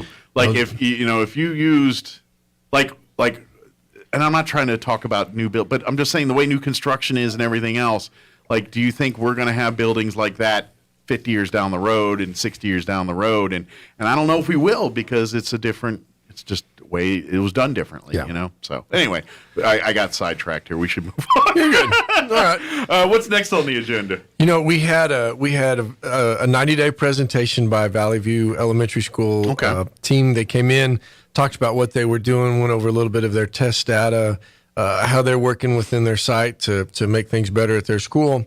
And then I think one of the bigger ones that we had the last two that were, you know, fairly big with us was the multi-level systems of support, or MLSS. Okay. And Miss Cole and her team did a phenomenal presentation, kind of lengthy, but there's a lot that goes to that. And they walked through the process of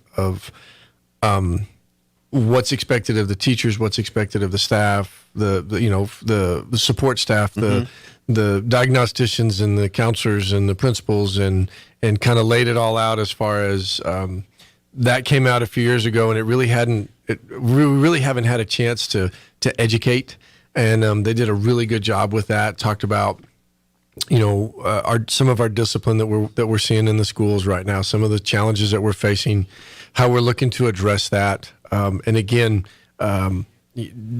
staying in compliance with what the state's looking for, and then working through some just best practices, and trying to keep our kids engaged and keep them in school. Sure. We did have a mid-year data assessment presentation by Mr. Bewley, who is in charge of that for our district, and we're seeing growth. And so we get done with all of this, and that really took about 2.5 hours, just that chunk of that presentation right there. And you know, I took an opportunity just to express to the board, if you don't take anything away from last night's meeting, it's that work's being done. Yeah. And we're not perfect, and we're not claiming to be perfect, and we have challenges, but we're moving forward. Our teachers are working hard. Our kids are working hard. Our parents are working hard. I mean, the boat's starting to turn a little bit. I Sure. mean, and you know, you hate to continue to use we didn't start this nonsense kind of a mantra, but we didn't. And we've been challenged with some pretty big tasks, and you know, the data is showing that we're getting there. Sure. We took the opportunity to give some assessments that maybe some other districts didn't, and it wasn't, oh great, you're going to judge me as a teacher on a test that my kids are taking. It's, you know, I owe the people that pay our salaries an explanation as to where we're at. And that doesn't always necessarily mean that we're going to be in a good spot. Sure. But we want to make sure that we can tell people just where we're at. Right. And this is where we're strong, and this is where we're weak, and then it's our job to figure out how to continue with the strength and pick up the places that we're weak at. Well, it's just how it works. You can't get better at something unless you know where your deficiencies are. Correct. And I know, because, and let's face it, you know, court of public opinion is very strong and very unforgiving, and so but also kind of, and I hate to say it this way, but don't know all the facts. You know what I mean? They don't understand all the details here. So like you're saying here, we're constantly moving forward. You've been handed variables here. Like them, hate them, love them. These are the variables. Right. And like we said at the beginning here, there was no playbook at the beginning. We're now got a couple years under our belt. We're getting more experience, and like you said, we're starting to see the fruits of that labor. We're starting to see where, and like you said, we're not at new normals and things like that, but we're starting to figure out a way to do this where maybe instead of seeing it get more intense as far as the workload, how we do things, and how we might see it to where now we're getting a little bit more efficient and finding better ways to do the same work that's not as time-consuming or as complicated as the system was before, because it was implemented out of need more so than out of was it thought through all the way. Right. And now we're getting where we can think through these and then act accordingly. Am I kind of close there on what you're saying? Yeah, and when you start with that, I mean, you can make data say whatever you want it to say. Sure. And you can take and you can be shooting for a proficiency level really at anything, even in any business. And you know, as an employer or supervisor, you can use it to motivate, you can use it for consequences. But the biggest thing that I'm looking at right now is our growth. You know, and establishing establishing a set of norms of what does a third grade student look like at this time, what does, and then roll through the grades, and then look at what our expectations are from the state, and then see what we need to do to meet those expectations. Sure. But I cannot overemphasize enough the positive nature of not continuing to be where you were. Mm-hmm. And that's one of the things that one of our programs actually will tell us, that there's a predictor factor in this program that will say if the growth continues at the rate that the growth's continuing at, you're going to be here. And the signs are very good for us. And I'm looking forward to championing that with the state. I mean, some of that we didn't have to do. Right. And again, I feel like I don't have the problem being held accountable for the money that's put in to us. Sure. we owe people that, and I don't take that lightly. We're running short on time, and is there much more from the meeting we need to? No, really, that was the crux of the meeting. We approved some other stuff, but it was just housekeeping. I did want to give you ask a quick question here, since we are in the midst of the legislative session right now. As far as what's going on in Santa Fe, is there anything that yourself or the board's kind of keeping an eye on right now, or anything on the radar there that you guys are watching closely? Yes. And I tell you, it's interesting because this has been my first go around with having to, I always kind of paid attention, but I never did really pay attention. And it's now you got a new perspective a little bit. Oh boy, do I? And if this has been a short session, I hate to think what a long one feels like, because it's been a roller coaster. I mean, you'll get updates on this, and 2 days later it changes, and so. One of the things we're looking at is we've got a couple that we're kind of keeping our eye on. The teacher salary increase is one, and what we've adopted this theory with that is, we're going to let them decide what they want to do. Sure. In Santa Fe, because it has changed so many different ways, so many different times, even in a 24-hour period. Well, then we go out there. If I remember right, in all fairness, it's been a while since teachers got decent pay raises and things, and because just for my own wife, right. and we got a recent one this past year or so, yes. and I think it's probably one of the biggest ones my wife has seen in her 25-year career, and that's so it's kind of long overdue on some of these things. It is, saying. And we were pretty fortunate last year that we were able to step out and do that. Without it being mandated, and pay our teachers. And what we're waiting on to see is, okay, so what happens for some of those districts like us that might be in the spots that you're after, and that's the language that we're waiting on. Is okay, so then what do we need to be doing to make this right across the board for us? Just out of curiosity, and this may be too long of an answer to get here, but does that? I mean, obviously, more money is a good thing and all that, but when they do some of this stuff, does it make the competition to get teachers difficult for you guys or does that come into play at all? Because obviously, you're competing against the other districts on trying to get the best teachers to come here. Does that mess with that balance a little bit? It can. Yeah. For years, we had been told that Carlsbad and how much more Carlsbad paid their teachers, and it was competitive, and they're going to go down there, and we would lose some to Carlsbad, and we were kind of curious to see if we would actually get some from them due to the fact that we had finally exceeded their pay, right? And then this happens, and so but it does. I mean, this particular bracket of employee is a little more mobile than what our parents were. Sure. They got a job, they stayed with the job, they were fairly loyal to the company, and they never left. And that's not, and it's not a slam or a put down at anybody. It's just the way the world's a little different now. It's a different mindset, and that's okay. Yeah. Well, and that's life in general. And I mean, think about it. How many people bought houses, and that was the house you grew up in, you live in. Now, people live in 10, 12 houses before they get the one that maybe they retire in or settle in or something like that. And everything in life's like that. You buy I don't know, my parents bought a car and we'd own it for 10 years, Now you buy a car and sometimes it's gone before you even paid the thing off. I understand. Yes, sir. So I think it's just a different world we live in, It's just kind of, but anyway, As always, appreciate the visit. Absolutely. Is there anything we want to make sure we got out there that we just skipped or sidetracked or got? I don't off the think rails so. about? Like I said, there was a lot of information in the meeting last night, and it is still online. I was about to say, you can go to the RSU yeah, website and go back and check it out at your leisure. There's the archive of there. It's the link to the YouTube channel is what Yes, sir. it is. And you can go back and see, a couple years worth of school board meetings if you want to, and check all that out and do all that there. And then, of course, those meetings are always open to the public, too. So Yes, sir. they generally take place the second Tuesday of the month. 6 p.m. Is that when they get Yes, sir. underway? 6 p.m. at the RSD, the chambers there.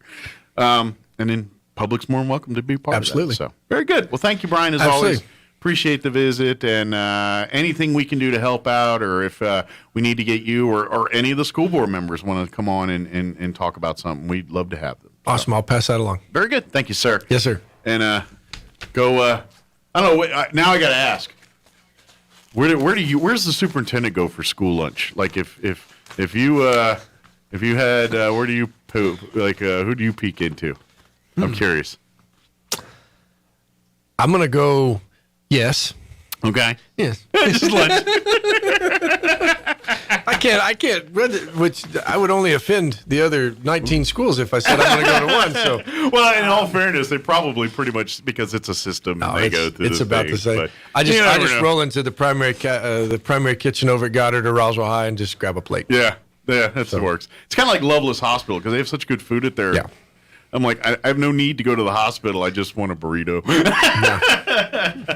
Thank you, Brian. We All right, appreciate have a good it. It's 8:55. Let's do a quick break before news. Don't go away. Now for a Pecos Valley news update. I'm Jared Cirillo. We begin on the crime beat. Chavez County Sheriff's deputies had a standoff yesterday afternoon in the 200 block of West Hobson Street.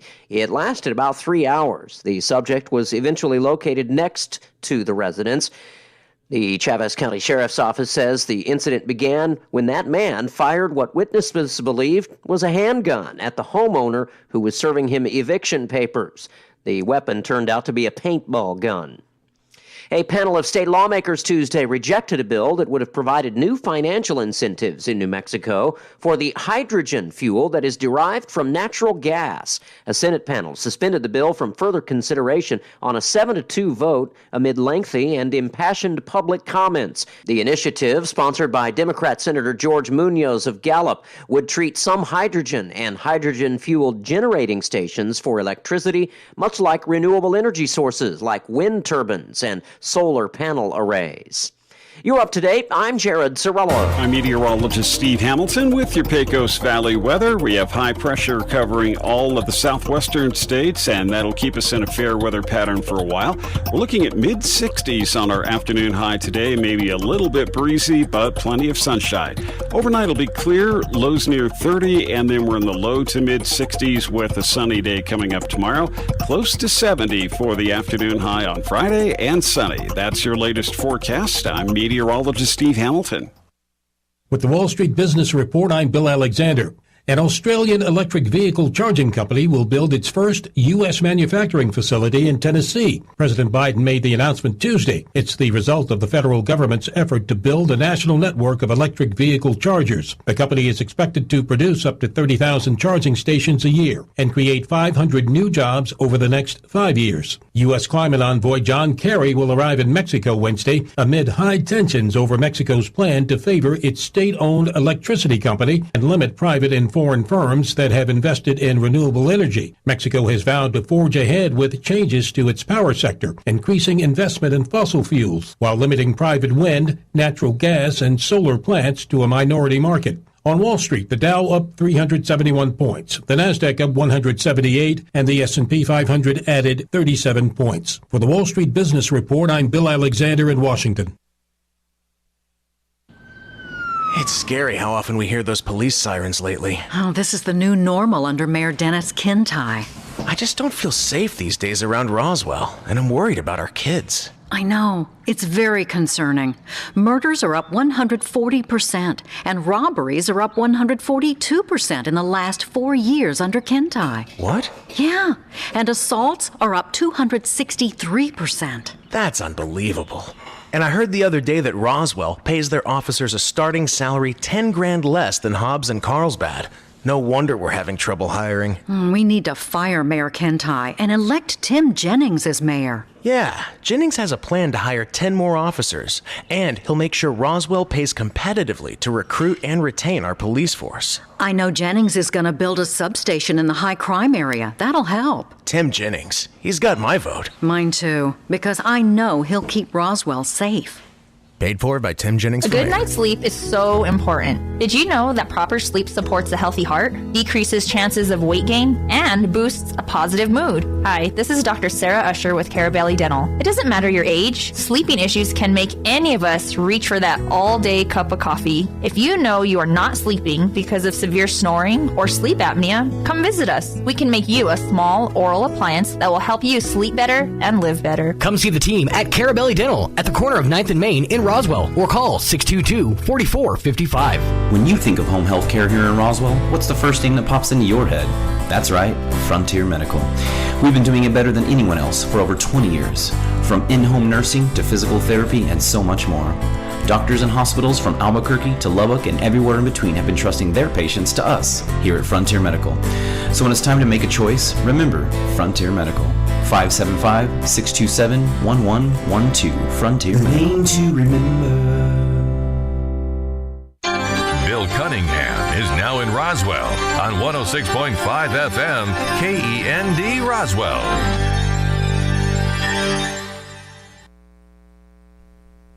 News this hour from townhall.com. I'm Rich Thomason.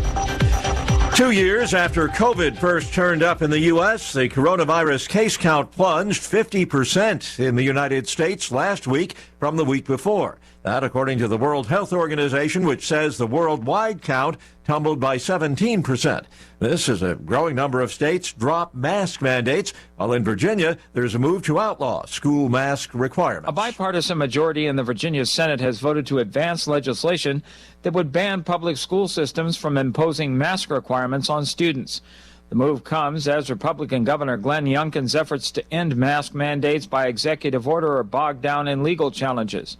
Democratic Senator Chap Peterson, a moderate who's played a key role on education issues, sponsored the amendment on the Senate floor Tuesday.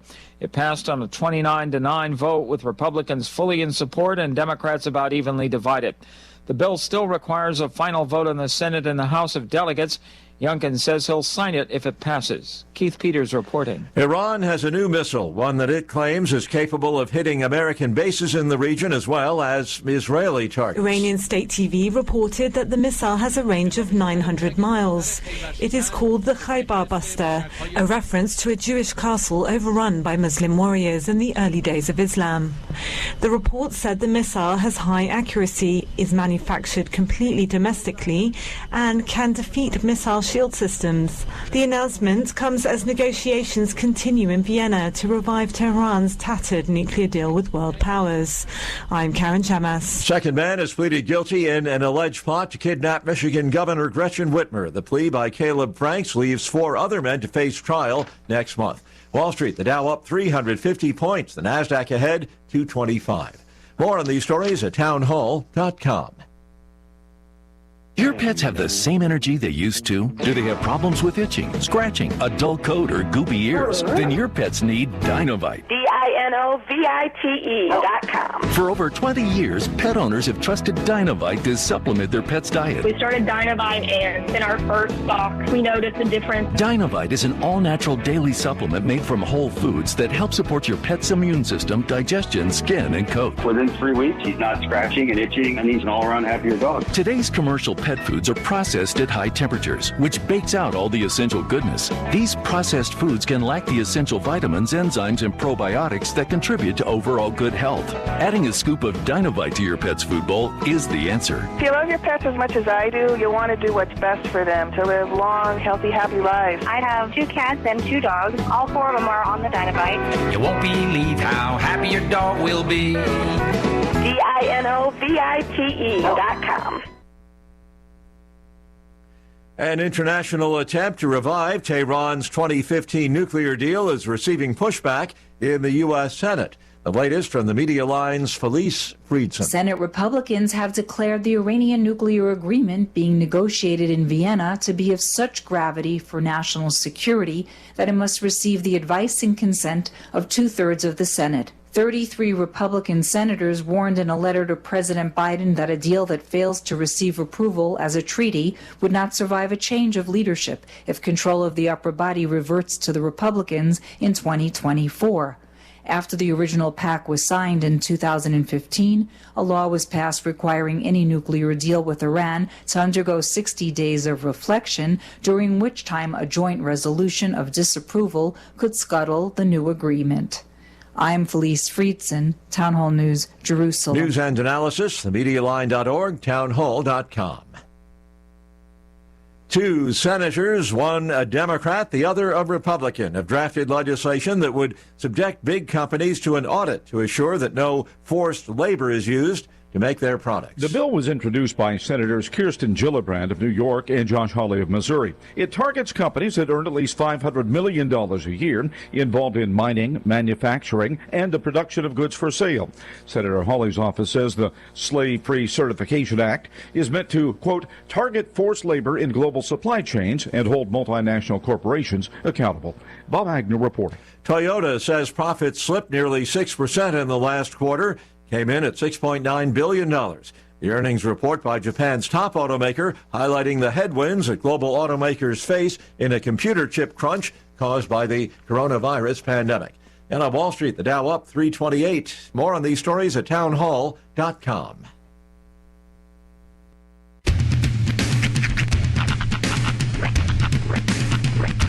What in the wide world of sports is going on here?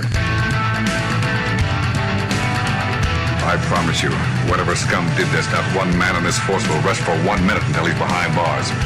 Now let's grab a bite to eat. Yeah, come on. I feel the hot wind on my shoulder and the touch of a world that is older. I hit the switch and check the number. I leave it on and then I slumber.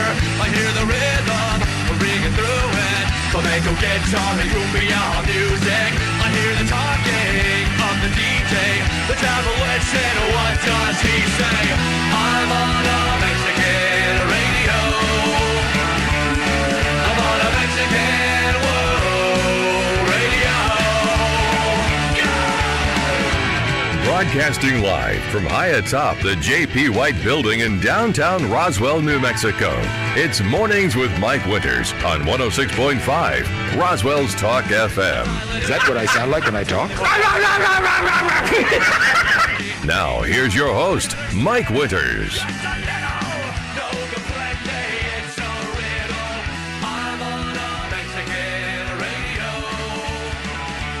And good morning. It is 6 minutes after 9 o'clock. Welcome to hour number 3. Tres Inviernos. Mornings with Mike Winters right here on 106.5 Roswell's Talk FM. I'm going to put my February calendar up. You have a couple calendars you have to flip. I know. I haven't been up on Bob Ross either. Let me take a look at that one. Good. I'm ready to look at a new picture. All right, what's old Bob got for me today? What's Bobby got for you on this cold February morning? All right. Morning. February 9th. February the 9th, yes, sir. There's Wednesday. There's another picture. Come on, fingers. There it is. Today we get a wood scene, it looks like. Perhaps a creek. I feel like you nearby. need to start describing these as Bob. Yeah. What we've got here is a nice little woodland We got scene. some dead trees right here, followed by the supple creek right here, and maybe these guys are just hanging out in the background. I don't know. They're just taking up a little space in the background. Yeah, they're not just doing there. anything. They're very unassuming. These The water's trees. just flowing, going where it wants to. That's right. No rules, no reason. Just goes where it wants Water to. flows as water chooses to flow. Let me roll back here to one of the Bob Ross quotes. See if we got a recent quote. Of course, more recent. you jumped pretty far ahead, so you might be might be treading some trodden ground. Let's see here. It's mostly pictures. Oh, here's one. Do you have any thoughts for Groundhog Day? On Groundhog Day, weirdly there you enough. go. Mazel tov. Right here on February 2nd. Okay. The message. Let's just go right in here and begin dropping in some happy little trees and bushes. Let's just see them flow off the brush. Look, already we've got all those good things happening. I feel like when you read those, you need to have the sound effects. Well, I used to, and what was novel for him.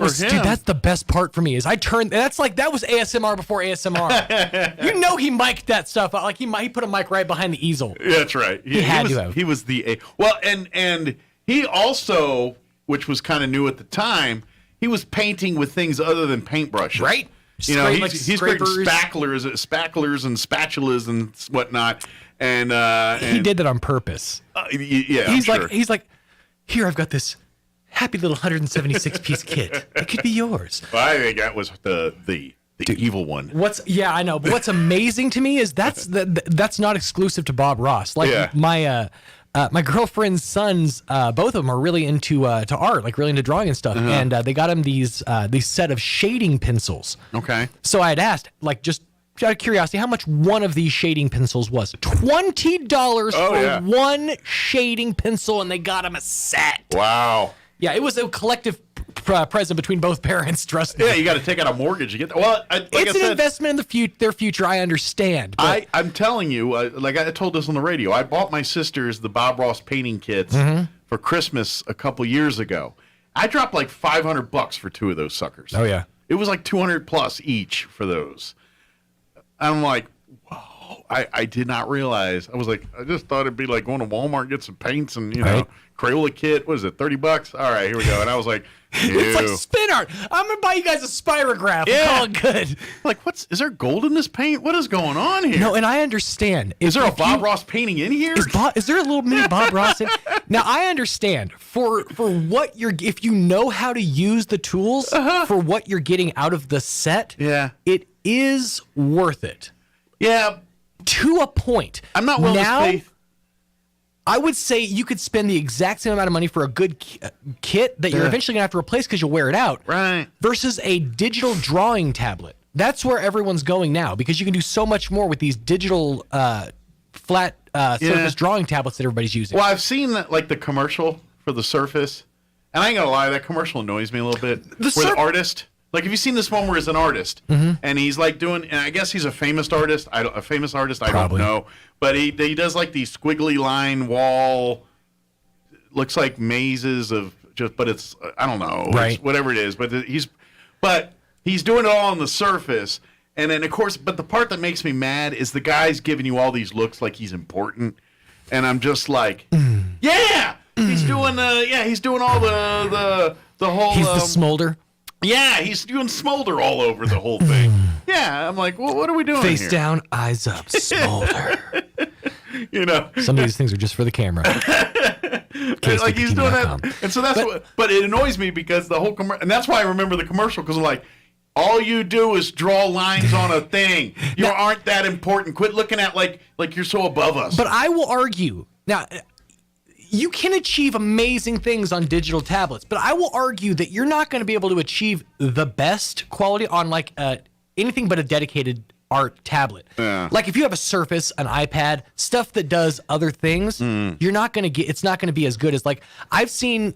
There's certain like YouTubers that I watch that do like animated YouTubes or whatever, or videos, and the equipment that they use, the tablets like $400 or $500, $600 for these good tablets. But that's all they do is just for like line art. Yeah. Specifically for that medium. I'm not that talented. I mean, I would like to think that I could be. All I need is give me these 3 items and I'm good to go. A light bright. Okay. Good start. The little what was that thing called? Etch-a-Sketch? Not Etch-a-Sketch.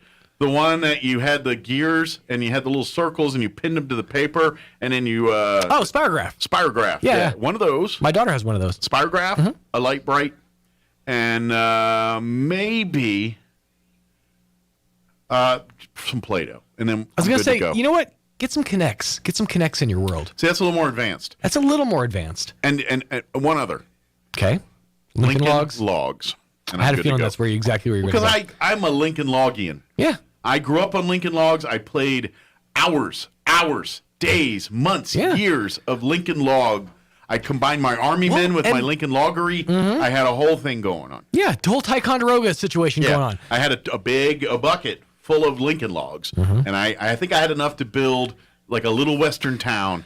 Maybe. A lot of us don't know. Mike Was cryogenically frozen for 25 years. He actually grew up in 1954. He had a spinning whirly dervish, some and jacks. a hoop that he knocked down the street with a pole. Some marbles and some jacks. Everyone knows Lincoln Logs are the boomer Legos. I like that. Oh. Well, I had Legos too. No. I had my Legos. I had my bucket, the obligatory bucket of Legos that now my kids have, by the way. I was glad to pass that along. Share your Legos. Oh, it's so funny. Rhiannon's had two now of her first. I stepped on a Lego. I'm like, it sucks, doesn't it? Clean up. By the way, Lincoln Logs are rounded, not as many sharp points on them. They're much more soothing on the foot when you step on them. But when I was a kid, Connects were the ish. Everyone had Connects. Like the cool kids had Connects, and they knew how to build like all these like cool like robotic gear. See, I was into girls by the time that came out, so I didn't want them to do that. Well, I wasn't. So although I had a Erector set, or I didn't have it. I had friends that had. Oh, I never had a Erector set. That would be cool. Erector set was like the Connects' like granddaddy. To me, Erector set was like for the smarter kids. Because I was too dumb to have. Yeah, I was too dumb to have the Erector set. They're like, you play with the Lincoln Logs. We'll let the smart kids play with the Erector set. The kids that had Erector set are probably the people that grew up and made IKEA. Or created IKEA. Probably. You're like, you know what? We can make a whole world with just an Allen wrench and some Swedish meatballs. Yeah. I felt like Connects was the closest we ever got to making robotics. It was until... And I think you're young enough to remember this. Lego got real big into the robotics like in the 90s and like early 2000s, where like kids were making like full-fledged like eventually AI robots out of Legos and gears and stuff. You mean Bionicles? Not Bionicles. It was a little before that. It was like now we're getting dirty. Bionicles. Yeah, it was just called a thing. Yeah, it was totally a thing. It was called Lego like robotics with an X. It was like the late 90s, early 2000s, and like kids, I know, right? Everything. Pretty sure my doctor told me I have a case of the Bionicles. Yeah. You should probably get that checked out. I had some Bionicles for breakfast. Bionicles and like Ninjago are like the two that I always thought, it's like that's so loosely related to Legos. You see my Bionicles? I can't see a thing in here. You got to pull back your Ninjago to find it. It's right. If you pull back your Ninjago, your Bionicles, they hang right back there. That's what the Bionic Man has. Bionicles. Oh, turn 6! Over here trying to have an intellectual conversation about Legos. I think everyone's sleeping on Mega Blocks. And that's why I play with Lincoln That's what's funny is the ones I got my kids are called Zubo or something like that. They're like some off-brand of the off-brand. I don't care. It's said on the box. They work with competing brands, so it's fine. They're interlocking blocks. My kids aren't brand specific. And they don't hurt when you step on them, I bet. Oh, yes, they do. Oh, okay. Mm-hmm. They are painful. I love Lincoln Logs. I would say more rigid. You know what the problem with Lincoln Logs is, though? If you have wood floors, you step on a Lincoln Log, it's worse than stepping on a Lego because you're going to do that thing that Marv did from Home Alone where you're going to slip out from underneath yourself and land. I didn't have that problem. My grandma had 70s shag pattern carpet. It was not shag. It was that one that had like the patterns like woven into it. Oh yeah, like little floral 70s patterns all through it. Like, kind of a mustardy yellow. I almost know. Brown color. I know exactly the carpet you're talking about. Fine platform for Lincoln logging. Well, that does seem like a good, nice soft landing, good padding. I had underneath. my Guns and Navarone fort, and I had my in Army that men one and my Lincoln weird Logs. room with the floral wallpaper, right? Oh yeah. Yeah. I think I had that room. Oh yeah. Oh yeah. Ninjago sounds more like a breakfast cereal than. For the record, it was delicious. Ninjago. Did you eat one? I did. Sounds like they make an Atari game. It was Lego's weird attempts. Like everybody else is doing anime. We want to do anime, but we want all our anime characters to have those weird claw hands that Legos have. See, Bionicle at least looked cool. I don't get Ninjago. Maybe it's because I grew out of it by that point. I didn't get any of it because I opened a can of worms there. Apparently, either one of them aren't Legos. That's the problem. Is they're not like true to the Lego. Bionicle is like their attempt at like model building, and that's. But Ninjago is just. Can you actually build a model? Like, do they still available in stores? Oh yeah, a model. Like a car, if you want like a 57 Chevy. Yeah, dude, yeah. Can you do that You still? could still get like the old school, like the die cast with like the big sheet of the plastic things you got to pop out and you paint. Yeah, the whole thing. I should do one. I haven't done one in 100 years. You really should. Because I'm almost 50. That's why. But, I mean, maybe I should. Build a Gundam. No, I'm just kidding. There's a spot here in town, a local place, actually, I think over here on 3rd, that sells model kits. Old model kits? Mm-hmm. I could build a stealth fighter like the one I did and put it right here. Oh, hang it from the ceiling. Yeah, exactly. Yeah. Then I could pretend. I mean, reenact. Just watch. Hang it from your ceiling. 6 months from now, this set's going to be stepped up one slight notch. It's going to be like the movie Stripes. I'm going to have a whole battlefield, and I'm going to play with it when I'm not doing official duties. You know, and so when you walk in the office and it's like, Mike, and you got me talking to the, Tank, you got to go and blow up. Mike, you do know you're sitting across from a man who has a full-fledged wrestling ring in his office. Yeah. I hear from the top rope all the time in there. Mike's in here just trying to cut a spot and he hears, by God! By God! It's time for a ladder match. All right, I better get the interview going. We're going to play our interview with the folks, with Pastor Troy and Julie Smotherman from Church on the Move, talking about their Joy Marriage conference happening next week. That's coming up here in just a few. But first, let's get you up to date with the weather and a quick break, and then we'll play it on the other side. Don't go away. I'm meteorologist Steve Hamilton with your Pecos Valley weather. We have high pressure covering all of the southwestern states, and that'll keep us in a fair weather pattern for a while. We're looking at mid-60s on our afternoon high today, maybe a little bit breezy, but plenty of sunshine. Overnight will be clear, lows near 30, and then we're in the low to mid-60s with a sunny day coming up tomorrow. Close to 70 for the afternoon high on Friday, and sunny. That's your latest forecast. I'm meteorologist Steve Hamilton. When I'm ready for new furniture, I don't want to wait for it. I go to Glenn's Furniture, where everything is ready for immediate delivery. Beautiful power reclining furniture, gorgeous dining room sets and bedroom sets, and the world's most comfortable mattresses. Glenn's has the quality furniture I'm looking for at the best prices around, in stock and ready to go home. So don't wait around. Hurry to Glenn's Furniture at the corner of Union and Alameda, delivering for free since 1953. The University of New Mexico is committed to ensuring that residents of our state entering college for the first time can afford to pursue a bachelor's degree with the Lobo First Year Promise. Qualified first-time freshmen who have graduated from a New Mexico high school and have an annual family income of $50,000 or less will have base tuition and fees for full-time enrollment covered for the 22 to 23 academic year. Application deadline is March 1st. The Lobo First Year Promise at the University of New Mexico. Find out more at promise.unm.edu.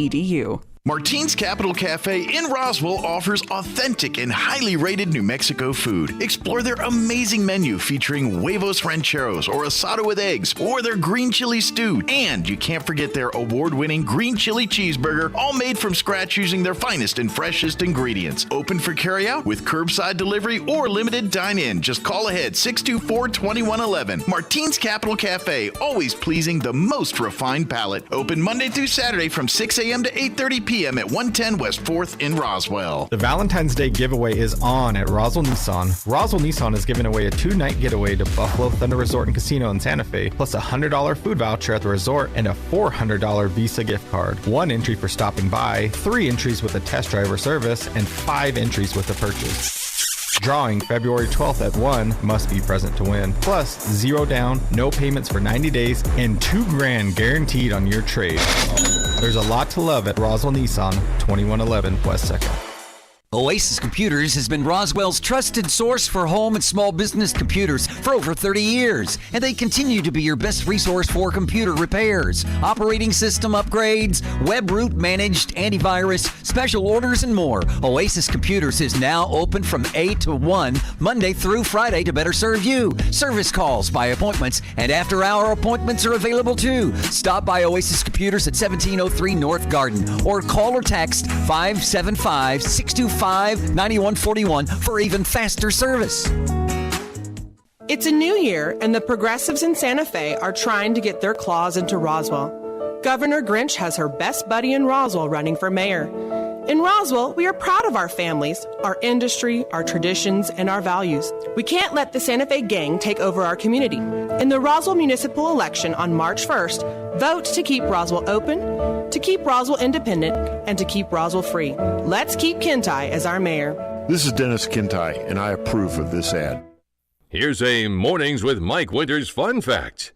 Elephants use these skin folds on their bodies to crush mosquitoes. Mike Winters uses his to hide M&Ms. Here's Mike Winters. And good morning. It is 20 minutes after 8 o'clock, and joining us in studios this morning from Church on the Move, we have Pastors Troy and Julie Smotherman back with us. Good morning, guys. Good morning, Mike. How are you? Good. I'm doing well. How are you two doing? How's 2022 been so far for you? Been really good. Good. Very busy as always, but extremely good. Good deal. I know everything's going well at the church, and people. Of course, you guys just had the grand opening of the Valley Cafe there, about a month or so ago here, and I've heard nothing but people, have you tried this yet? Have you tried that yet? And it's always so different good. things. It's always a different, Yes. whether it's a burrito or a soup or a sandwich. Everyone's, I myself need to get down there. I haven't had a chance to. You need to. I need to. I used to live down at that end, so it was a lot easier, but now that I don't, I have to make points to go down, so I just need an excuse to go down at that Yes, end. you so. do. Oh, we'll bring you lunch sometime. We'll bring the whole staff up here lunch sometime. So if you're hungry right now, they do breakfast, they do lunch, after school, whatever, they got you covered. And I'm telling you, not every person, have you tried this yet? That's great. Yeah, that's all good. So Yeah, Anthony down there does a great job. He's our chef. Yes. Yeah, we had him on the show. And all his original stuff and everything's original to him. And so I'm really anxious to try that cordon bleu soup. That just sounds. I'm a cordon bleu guy. Chicken cordon bleu. I love that. You'll be back if you eat it. In I a promise. soup form, I'm down. I'm in. Yeah. It's delicious. I have to bring Mike some cordon bleu soup. He last week he featured a jalapeno Grilled grilled cheese sandwich. Oh dang. Yeah. Yeah. That makes sense. Like I know. you never had it, but once you say it, you're like, why has done that before? Yeah. I mean, his recipes, his sweet and spicy sauce that he puts on his sweet and spicy hamburger. We usually order that with the jalapeno poppers appetizer. That sauce is incredible. Yes. Nice. I mean, incredible. All right. Well, that just blew this out of the water. I'm starving. We're gonna stop. I know. We'll bring you some cordon bleu soup so you can try it. Oh man, yes, that would be great. But we're not here to just convince you to have lunch today at the Valley Cafe. We also want to invite couples, to come be a part of this year's Joy of Marriage Conference. How many years now have you two been doing the Joy of Marriage Conference? 19. This is number 19. Doesn't look a day over 10. I know. Thank you. But really, this is it safe to say the Joy of Marriage Conference is really, you guys just figured out marriage and are now presenting that to the world kind of thing? Well, it's not just us. We have other guests too. Obviously, but I mean, that's the story. That's kind of the story behind even starting it. Sure, you guys basically, like all marriages, you have your struggles, you have things, but you guys figured out and said, you know what? These are the tools that helped us. Here's some other experts.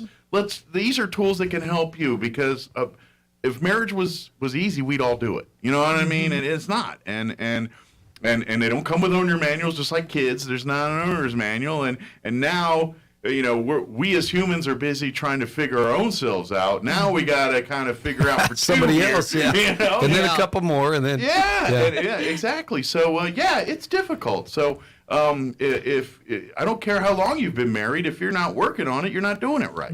Exactly. And that's the thing. Julie and I come from two different backgrounds, or two different personalities. Most of the time, opposites attract to each other. Sure. And then after they're together for a while, they start rebelling against repelling each other.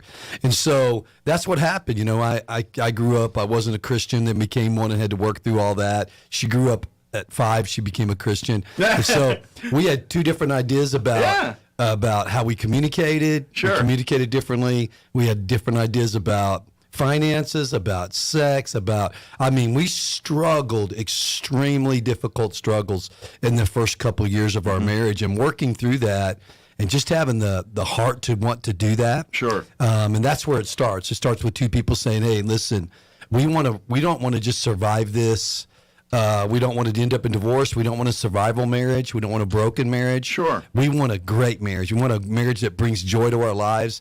Working through that process birthed the Joy of Marriage ministry. You know, you said something there that kind of rang true with me. Like, you know, we all say it in the wedding vows, till death do us part. And we, you know, obviously some couple, you know, we take all that very seriously. But my point is, yeah, you take the death do us part seriously, but what about the rest of it? You know what I mean? Okay, we're not getting divorced no matter what. I like that thought, but why does it have to be a pardon my French, or a living hell in between? You know, why do we just because we committed to it? That doesn't. Well, let's make it good. Let's make it the whole point of marriage, the joy, the advantages of marriage, the parts that now that two are one, and really it's a two-headed thing that's what's running the family here, instead of just you doing your thing and you doing your thing and trying to make that mesh together. We chose not to just survive in marriage. We wanted to thrive in marriage. And, you know, we have seen marriages that, you know, two people are just living in the same house, but they don't really have a relationship. Sure. And so we just didn't want that. A marriage of convenience, it almost seems like. It is. And, you know, there's couples living in two different rooms now. There's couples, again, they're in that, they're either in survival mode, or like you said, it's even worse. They're tearing each other apart, tearing the kids apart, tearing themselves apart.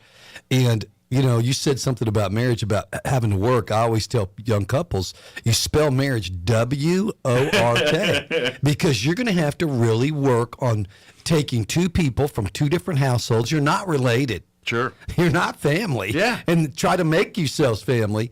And it just takes work. But if you put the work in, just like anything else, I always say, you know, if you want to be a great free throw shooter, you just shoot free throws. Yeah. You want to be a great golfer, you play golf. You want to be great at music, you play the piano a lot. You practice. Yeah. Well, then that's why we do the conference. We want to give people an opportunity to invest, because anything you invest in is going to produce. Absolutely. You know, so to invest in their marriage, in communication, in you know, just connecting in every level, because you know, one of the things Julie and I lost right off the bat was our friendship. You know, we'd had this talk all night long, talk on the phone until 3 a.m, fall asleep, you know, talking to each other, couldn't wait to see each other for lunch the next day. And then after a while, we just didn't even want to talk to each other or hang out. Sure. You know, and we had to rebuild our friendship. We had to rebuild our love life.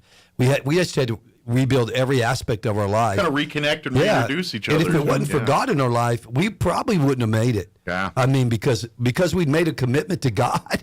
We didn't really care much about the commitment to each other at one point, but we did care about our commitment to God, and that's what got us together. And we just decided, man, we're going to change this. So we had to go to work, learn how to communicate, and all kinds of things. And I imagine it's going back to like what brought you two together in the first place. And when you look and you say, all right, well, there was something there, because we obviously liked each other. We liked each other at one time. Yeah. What was that, and why can't we get back to that? And really, that's what Joy Marriage Conference is all about, is just giving you tools, giving you information, giving you a plan to say it. And marriage is marriage. No two marriages are the same. You know, no, they're not exactly how that relationship works is different. And so sometimes those, you can't really, like, people say, let's give me some wedding advice or marriage advice, and they'd be like, you know, well, a lot of that works for their marriage, but not necessarily may work for your marriage, where you guys have a tried and true working with, and obviously through God. That's kind of, you know, everything that you teach and thing. This is all from God. You know, because why would someone who goes to church, you know, that believes that God is involved in every aspect of their life, why would they not change direction when they're talking about their marriage? It's the same thing here. But that's really what it is taking kind of your relationship with God and using that as part of your marriage as well. And you know, we all want that spiritual connection. You can create that in the marriage as well too. And it does get easier over time. I've been married over 20 years now, and yeah, there's been days there's no picnic either, you know.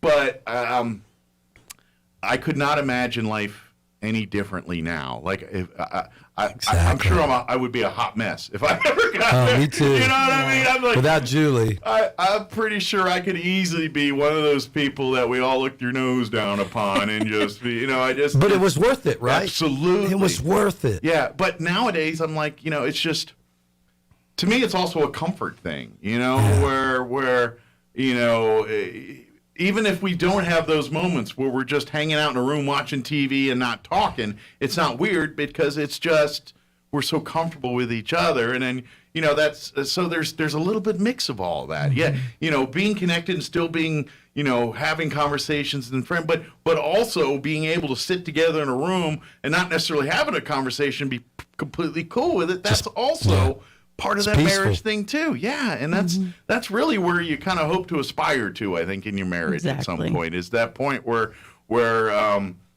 you almost, you're yin and yang in each other, where you can there's a rhythm to it understand, that's just really good. Yeah, and that's where marriage is working, and you just got to figure out your yin and yang, and once you do that, then you're aces, I think, and that's kind of what you guys. I mean, it's a little bit more involved in that, but in essence, that's kind of what we're trying to get people to see. Yes, exactly. So, Julie, why don't you give us some information about the conference? Yeah, the actual the details. Because I don't know any of them. She tells me. That's what I'm saying. She tells me when to show up and what we're gonna do. Troy, they're next week. I'll tell you. Next Thursday and Saturday, you're gonna be a little busy. You know what? I live pretty much one day at a time right now, Mike. So go ahead, Jules. We do have some guest speakers coming in. Very cool. We have D.A. and Alicia Horton, and they are out of North Long Beach, California. Okay. And they're, I say younger couple because they're younger than us. They're younger. Gotcha. They're younger. And then we also have Pastor Diego and Cindy Mesa. They're also from California. Okay. And we are having Rhett Walker come in. He is a Christian country artist. Yeah. And he's been nominated for a Grammy and Dove Awards. So he's crossed into mainstream as well too. Yeah, and he's very good. And all the conference price includes the concert, includes all the teaching. We're serving Valley Cafe's producing a bunch of hors d'oeuvres for us for that Friday night concert. Maybe you need an excuse to try. There you go. Valley Cafe. And then we'll have some food trucks out there for the week, and we'll have Valley Cafe will be open one of the days. And I mean, we make it a whole Thursday through Saturday event. Yes. We also have we have that challenge thing. What's that, Julie? The Adventure Challenge. Okay. And so we're going to give away some prizes for that, and they have to, we're not going to tell you what they have to do, but they have to go around town and do some pretty crazy stuff. Good deal. And so they can win some prizes with that. Cool. Which is fun. And and this is, let's face it, this was what part of that week. In order to better yourself, sometimes you got to take yourself out of the comfort zone a little bit. So come ready to have fun. I know because there's probably some people, I don't want it. No. Get in there and get in the mud a little bit. Well, it's called the joy of marriage. So I believe as Christians, the Bible says the joy of the Lord is our strength. We should be having fun. There's times to be sober and times to be serious, and we have those moments. But there's also time just to laugh and have fun and enjoy each other. And through that, one of the things Julie and I had lost was our ability to laugh at ourselves and to laugh together at each other. And we lost that, and we had to gain that back. And that adds so much value to your relationship when you can start communicating at a level and you lose those insecurities where you can just kind of laugh at each other and with each other and at yourself. I mean, you're talking about eliminating a lot of pressure in a marriage and adding value. I think one of God's greatest gifts is our ability to see humor and to experience humor, because Definitely. I think that's kind of our humanity binding agent. And, obviously everyone finds different things funny, but I don't care who you are, where you come from, where you've been, where you're going. We all love to laugh. We all love to have that. And sometimes that's the connecting thing. We find something together. And like you said, maybe that's the joy in the marriage there where the troubled waters are going, but you find a moment of humor that kind of it just kind of alleviates the tension in that room a little bit and allows you to come back clear-headed, and let's focus on our issue here. I think humor has that ability. I mean, it has the ability to go the the other Bible way, says too, laughter is like a medicine, man. It's healing. Yeah. It's healing for relationships. It's healing in your body. It releases certain things in your chemicals in your body, but it's healing in life. You know, I when I see couples that look so unhappy, it really grieves us because we've been there, and I know that if they just put the work in and invest in their relationship, and a great beginning is to start with a conference. You know, we looked at conferences around the country before we started ours. And we didn't just start it because we had something to say or wanted a platform. We have plenty of time to do that without having to start another ministry. You have a church there that answers a lot of those needs. we have plenty of stuff to do. We started it because we want other couples to have some joy in their relationship. We want them to, and we broken homes, broken marriages produce broken hearts and broken lives in males and men and women, in children, and gosh, have we not seen the devastating effect of that around our nation? And that's why we wanted to invest in. And we've had marriages come at every level. We've had people come with great marriages, and they have a great time. It's like date weekend, and they have an awesome time, and they learn stuff and grow too. And then we've had marriages come that were on the verge of divorce. Without that, they're done. And I can't say every one of them worked out, but a bunch of them have. They've started from there and built on that, and now they're so happily married and so grateful that they held their family together. So it doesn't matter what level your marriage is at. If you just invest in it and take a chance on each other and give God an opportunity, man, he can heal those divides and help you walk through forgiveness. And he can just help you. Well, and you think about it, and you can fight this or embrace it, but it's still true. Humanity, human beings, we're a family. Just the way we're made up, our DNA. We need the family to flourish. Yeah. That's something we need, and you got to make sure that family foundation is at its strongest, and it starts with the marriage. Yes. If you can't get that foundation right, it's really hard for the foundation for the kids and everything you do thereafter to be sturdy enough to support what you're trying to do. Yeah. So this is when we talk about this, that's what it is. You're working on the foundation here. And I know some people are like, well, but I'm sorry, it's humanity.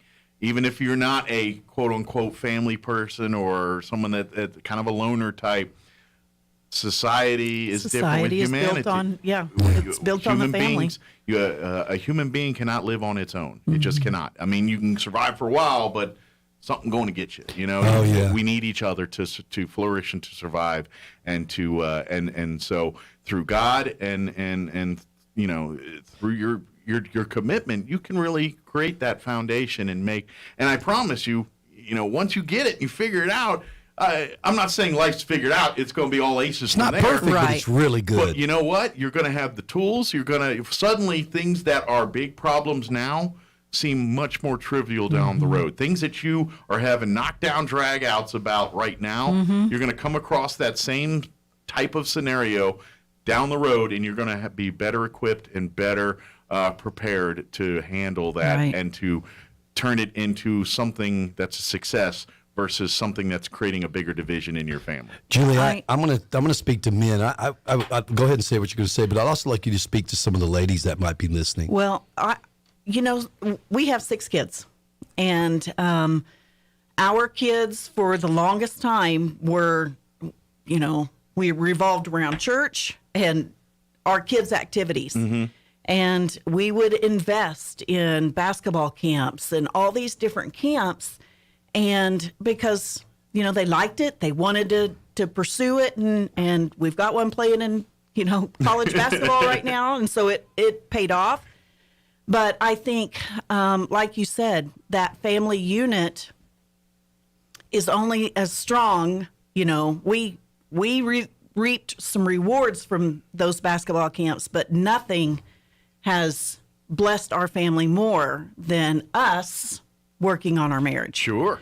And, we wouldn't be where we are today if, not investing in those basketball camps and all of that has not brought the success in our family that the marriage, working on our marriage has. Success. Well, just even had you guys, had not worked on the marriage, that part, like you said, 6 kids going in 6 different directions. The logistics of that statement alone there is enough to tear a marriage apart if you're not equipped to deal with And that. you add ministry to that, and all the other issues that come along with that. Yeah. Thousands of people we're ministering to. Yeah. If our foundation wasn't our relationship with the Lord Jesus Christ and then each other, I can tell you right now, you're right. The logistics of it, we have calendar upon calendar upon calendar trying to, and Julie tracks all that, which is incredible. Go ahead and say what you're going to say. I think too, as far as women are concerned, our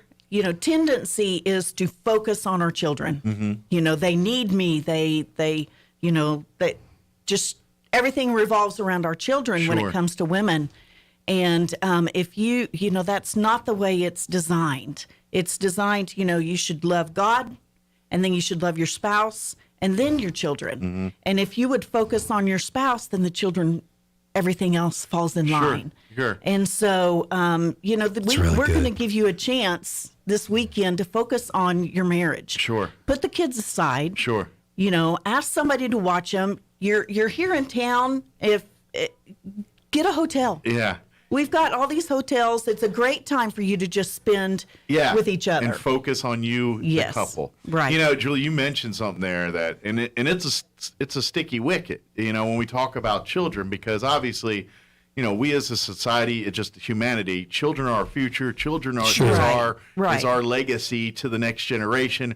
We put our whole lives, a lot of our time, money, our effort, children. invested in our kids. But you made a statement that's a very good point. We put so much into that sometimes that we throw the baby with the bathwater here, and we end up getting so focused on that we burn scorched earth to everything else in our head, protecting the kids.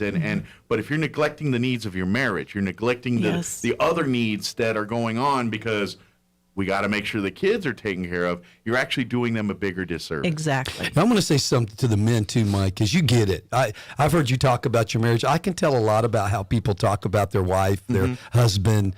You can just kind of get a feel for where their marriage is, and I've heard you talk about your wife so much. So if she listens to your program, she probably hears you talk all the time. Like she my gives wife me a hard time hears me once in a while, talk. but you didn't have to share that. I've been there. I have been there. Well, she's been there. Julie's been there. And so, I can tell, and you love her. I do, absolutely. And you have a really great relationship with her. But listen, this is what I also know about you. You make an effort. And so, men were called to be the spiritual leaders of their home. That doesn't mean your wife's behind you or below you. She's by your side. You're together in this. Sure. But most of the time, the women call and sign up. But I really want to challenge the men this morning. Listen, whether you have a great marriage, kind of a survival marriage or a terrible marriage, whatever it is, be the leader that God called you to be. Sure. You call up, you sign up, you pay for it. I don't know very few wives that wouldn't be unbelievably blessed by saying, hey, my Valentine's present to you is I paid for this. I set up I got grandma to babysit the kids, or in our case, we have a young lady in our church. We pay her to come and watch our daughter. And it's worth the investment to us. And you lead it. You give her that as a Valentine's gift. I know very few women that wouldn't be like, wow, you want to invest in us? Sure. That wouldn't jump on that opportunity. Absolutely. So I challenge the men, call today, call the church today. It's the cheapest marriage conference. I was going to say that we looked at marriage conferences around the country. You're going to have to spend $1,000 on travel, hotels in the conference.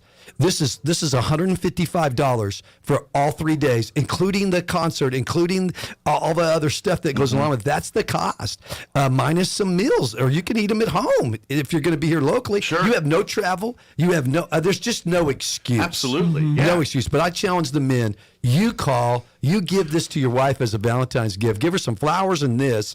I would be shocked if most women wouldn't just be incredibly blessed by that effort. Yeah, you make a good point where, and this is something I've learned in my time in marriage is it's not so much the gift per se, it's the time you spent thinking about and planning that. It's because what it's not that even if you walked up at the end of the day with a pet rock or whatever it is. If it was thoughtful. But I mean, if you came up and said, I remember a story from a kid with this, and then, it was that you put a whole time to put, even if you missed the mark.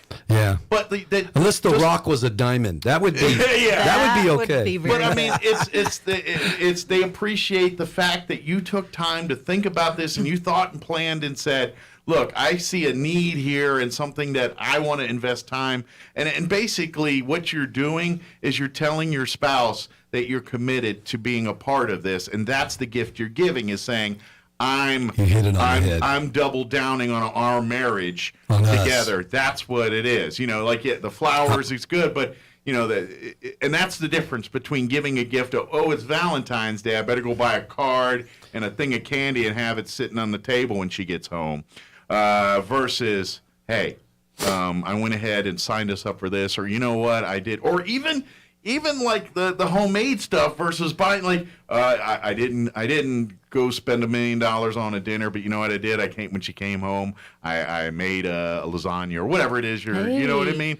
That's. Can you make lasagna? You would not want to eat my lasagna. I probably wouldn't. She would not. She knows me better than that. It's all about the thought, and it's about showing to them that you took time out of your day to say that I'm thinking of you, and I'm thinking I want to, you to be a part of me more, and this is my showing my appreciation. Well, and listen, you invest in a, people crack me up sometimes, Mike. They'll pay for a divorce. They'll scramble for money to pay thousands of dollars for a divorce attorney, and they won't invest $155 to not be divorced, to not break up your family, to not break your children's hearts. Sure. Anybody who tells me, my children are better off, I'm telling you right now, what they were better off with was two people that love each other and keeping their home together. Absolutely. We deal with divorced kids from divorced homes constantly. No dad in their life. The home's broken up. The mom's struggling to make ends meet. We deal with this constantly. We know by the statistics in America that the poorest, crime-ridden places are fatherless home areas. It leads to poverty. It leads to crime. It leads to mental and health, the physical struggles, addictions. I mean, the numbers are outrageous. Let me say this about men, though. I'm going to say this. It is proven that 80% of men that bring their children to church, or that men that bring their families to church, 80% of the time the children will stay in church the rest of their life. Nice. If the wife does it, only 25%. Wow, that's interesting. That's the leadership of men. Wow. That's why I'm challenging the men. Be the leader. You sow the seed and say, honey, let's invest in each other. Let's go with humble hearts, ready to learn. Let's get some tools. Julie and I don't have all the answers. Sure. That's why we bring in other speakers, because you said it. But you get the tools to figure it out. But you get some tools. Yeah, you get some tools that will help you in just time. Sure. Just time to focus on each other. Absolutely. Time to focus on building bridges instead of burning them down. Yeah, it really is, and that's marriage in a nutshell. It is. It really is. So please, talk with your spouse. Get this on the books here. Unfortunately, we're about a week out, so you better get on the ball here this week if you want to sign up for the Joy of Marriage Conference here. But like you said, it's here in town, so you don't have to travel. I know COVID's kind of, you guys used to do like you go to Redos or anything. COVID world, that's making a little different right now. But this is a great. You know what? We chose to bring it back here. It's actually a more. It's a safer place. Yeah, you get a lot more done this way. You got. We desanitize our church all the time. We spray it. We bought the sprayers years ago, and we spray it. You know what you pay thousands of dollars to do. We just do it ourselves. So we practice some of those protocols. But you know what? Church will move. If you want to wear a mask, you can. If you don't want to, you don't have to at our church. You don't have to show a vaccine card. If you get vaccinated, God bless you. I have no problem with that. If you don't, we don't have any problem with that either. So just come. I wanted. We want the bigger problem of you helping and focusing on the marriage. Exactly. Part Julie, can you say? Do we have a website? I don't know anything about technology. You can go to cotmroswell.com. Okay. To register, it's $155 right now. If you if you register and pay at the door, it goes up to $185. So Okay. be sure and get registered before then. Well, next Thursday it's going to get a lot more expensive. So Yes. get it today. Well, that $30 is your meal out there. You know. Absolutely. You can take that $30 and buy some cordon bleu soup at the Valley. You could buy several gallons of cordon bleu soup because our prices. We really try to control our prices with all that inflation driving everything up. We really try to make things affordable. And let me say something about Valley. All the proceeds, any profit that place makes, goes to ministry. That's awesome. The tips, the overwhelming majority of tips go to our youth ministry. Oh, great. The profit goes into other ministries. It doesn't go into anybody's pocket. That's amazing. We have to pay our overhead. Sure. Our Chef's employees gotta and eat stuff. too. Yeah. He's got a wife and kids. Yeah, he's got a family and so does support. the other people that work there. But man, we're sowing into ministries. Ultimately, we want that thing to be profitable enough that we want to open up some ministries to children, some homes. Awesome. And some because we have kids that are anyway. I can go into that as well. But homes for guys coming out of prison. That's great. To transition. Invest homes for that women money coming back out. into our community Exactly. and our We people. want the Yeah. profit from that to subsidize that monthly, so we can not only have those ministries, but we can sustain those ministries for years and years to come. And so that the whole purpose of it is that. So it's got a little higher purpose, but we don't compromise on the food quality It's or very, the very good. atmosphere I'm about to say, or the cleanliness. None of that. Help our community by eating burritos and burgers and whatnot. Hey, there's salads. You can eat healthy. Salads, there. yeah. There's some, we made sure there's some healthy items. And he has really, really good desserts too. Oh my goodness! Oh, don't get me started on dessert. Alicia, his wife makes some incredible desserts. But, don't eat there all the time. I'll just tell you that because you're gonna get unless you eat some of the salads. You're gonna. I don't want you to be unhealthy. Well, you got to do the on the move part. Yeah. Got the church. Exactly. Go run 2 miles and come eat. Eat the Valley Cafe every day. You might want to have an on the move plan afterwards to burn some of that off. That's Good segue, Mike. Good segue. But again, if you want more information about the Joy of Marriage Conference, sign up. I know if you're a Facebook user, you can always go to Church on the Move's Facebook page. You'll find a link to the event we have a page. Joy of Marriage Facebook page. A Joy of Marriage Facebook as well. page as well, Yes. too. And then, of course, you can always go to the Church on the Move website, and you'll see the little scroll with the different events. Correct. One pops up for Joy of Marriage. You click on that. It's got the where you can order your reserve your spot and do everything you need to do Correct. there. So Thanks, Mike. But please, if I don't care if you're a newlywed, you've been married for 40 years, or somewhere in between. I don't care if you claim to have the happiest marriage on the planet, or you can't stand the sight of each other. We've been in both worlds. Yes. You're going to gain something from this. This is, like you said, it's 20 years of your marriage and 20 plus years of experience of 30 years. 30 years. We've been plus married 30 years. 31, All the experience coming together for this, and if you're, why did you get married in the first place if you're not willing to invest the time and the effort? And as Pastor Troy said earlier, you're willing to spend thousands of dollars on the divorce, real quick. But bulk at paying $150 to work on your marriage. It doesn't make any sense. It doesn't make any sense. Let's reverse that trend and let's build great families. Absolutely. Let's build great families. Sometimes you just need to be reminded why you liked each other in the first place. And maybe an event like this will kind of rekindle some of that and remind you of what you fell in love with in the first place. Yes. There, So, is there anything we missed? Anything we wanted to share that we just got sideboard on? Yeah. Well, it's really easy for you and I to get sidetracked. I am easily distracted. That is not. Well, I want to talk about our guests. Both those couples, one is younger. Dr. Horton and his wife are a younger couple. Even though he's got a DR in front of his name, they're younger. And they have different experience. They've written some books on marriage. Okay. Pastor Diego and his wife, Cindy, have been married longer than we have. And they pastor a church of probably about, there's probably 5,000 to 10,000 people in California in their church because they have multiple campuses. Each one of them comes from a different kind of background. Okay. And so it's unique experience. Very unique experiences. But even to like you all said, of a them. younger couple, but that's a unique perspective because It is. what they're into and things are going to be obviously different than what you guys Yes. are into. So they can probably speak what they say might resonate with younger couples a little bit Right. better because they relate to some of the activities they enjoy and things like Exactly. that. So And we charge money for this conference to offset the cost, but our church really invests thousands of dollars into this conference. Yeah, we don't make money. We off don't. Of this. We try to make it where we could break even, Gotcha. but most of the time we invest anywhere from $5,000 to $15,000 into this conference because we believe that much in it. it's a service. It's not exactly. Yeah, this isn't a. It's not a big money making machine for us. It's nothing like that. Matter of fact, it's the opposite. And we're willing as a church family to make that investment so that marriages can be stronger. And I said this too. This is one thing. I'm glad you asked us this.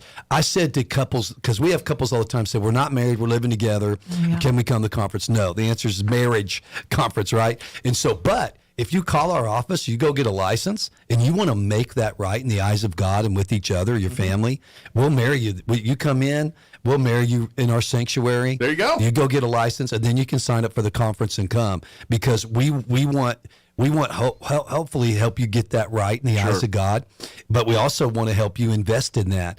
And you said something about newlyweds too. I don't do a lot of pre-marriage counseling because when you're in love, you could have five eyes and and rose-colored lenses. yeah, You're right, yeah. you can't see anything wrong with him. You're right. Like I tell women, he doesn't have a job. Do you realize that? Oh no, he's and I tell guys, hey, she doesn't really like you. Oh, she loves me. But the best time to invest in your marriage is when you've been married about 6 months to a year. Sure.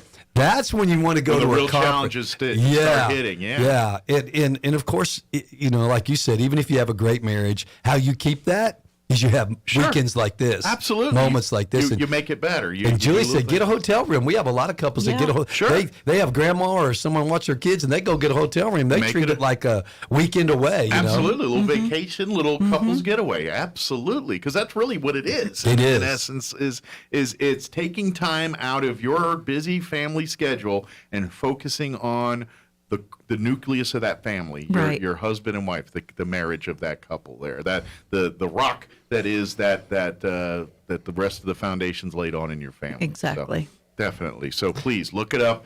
Get online here, or come on, or just swing by the church. Come by, grab a sandwich or a burrito this morning, Exactly. and talk to anybody over there. They'd be happy to sign you. And we'll have Mike in tights. If you want to see Mike Winters in tights, I'm throwing the challenge out right now. Mike has worn tights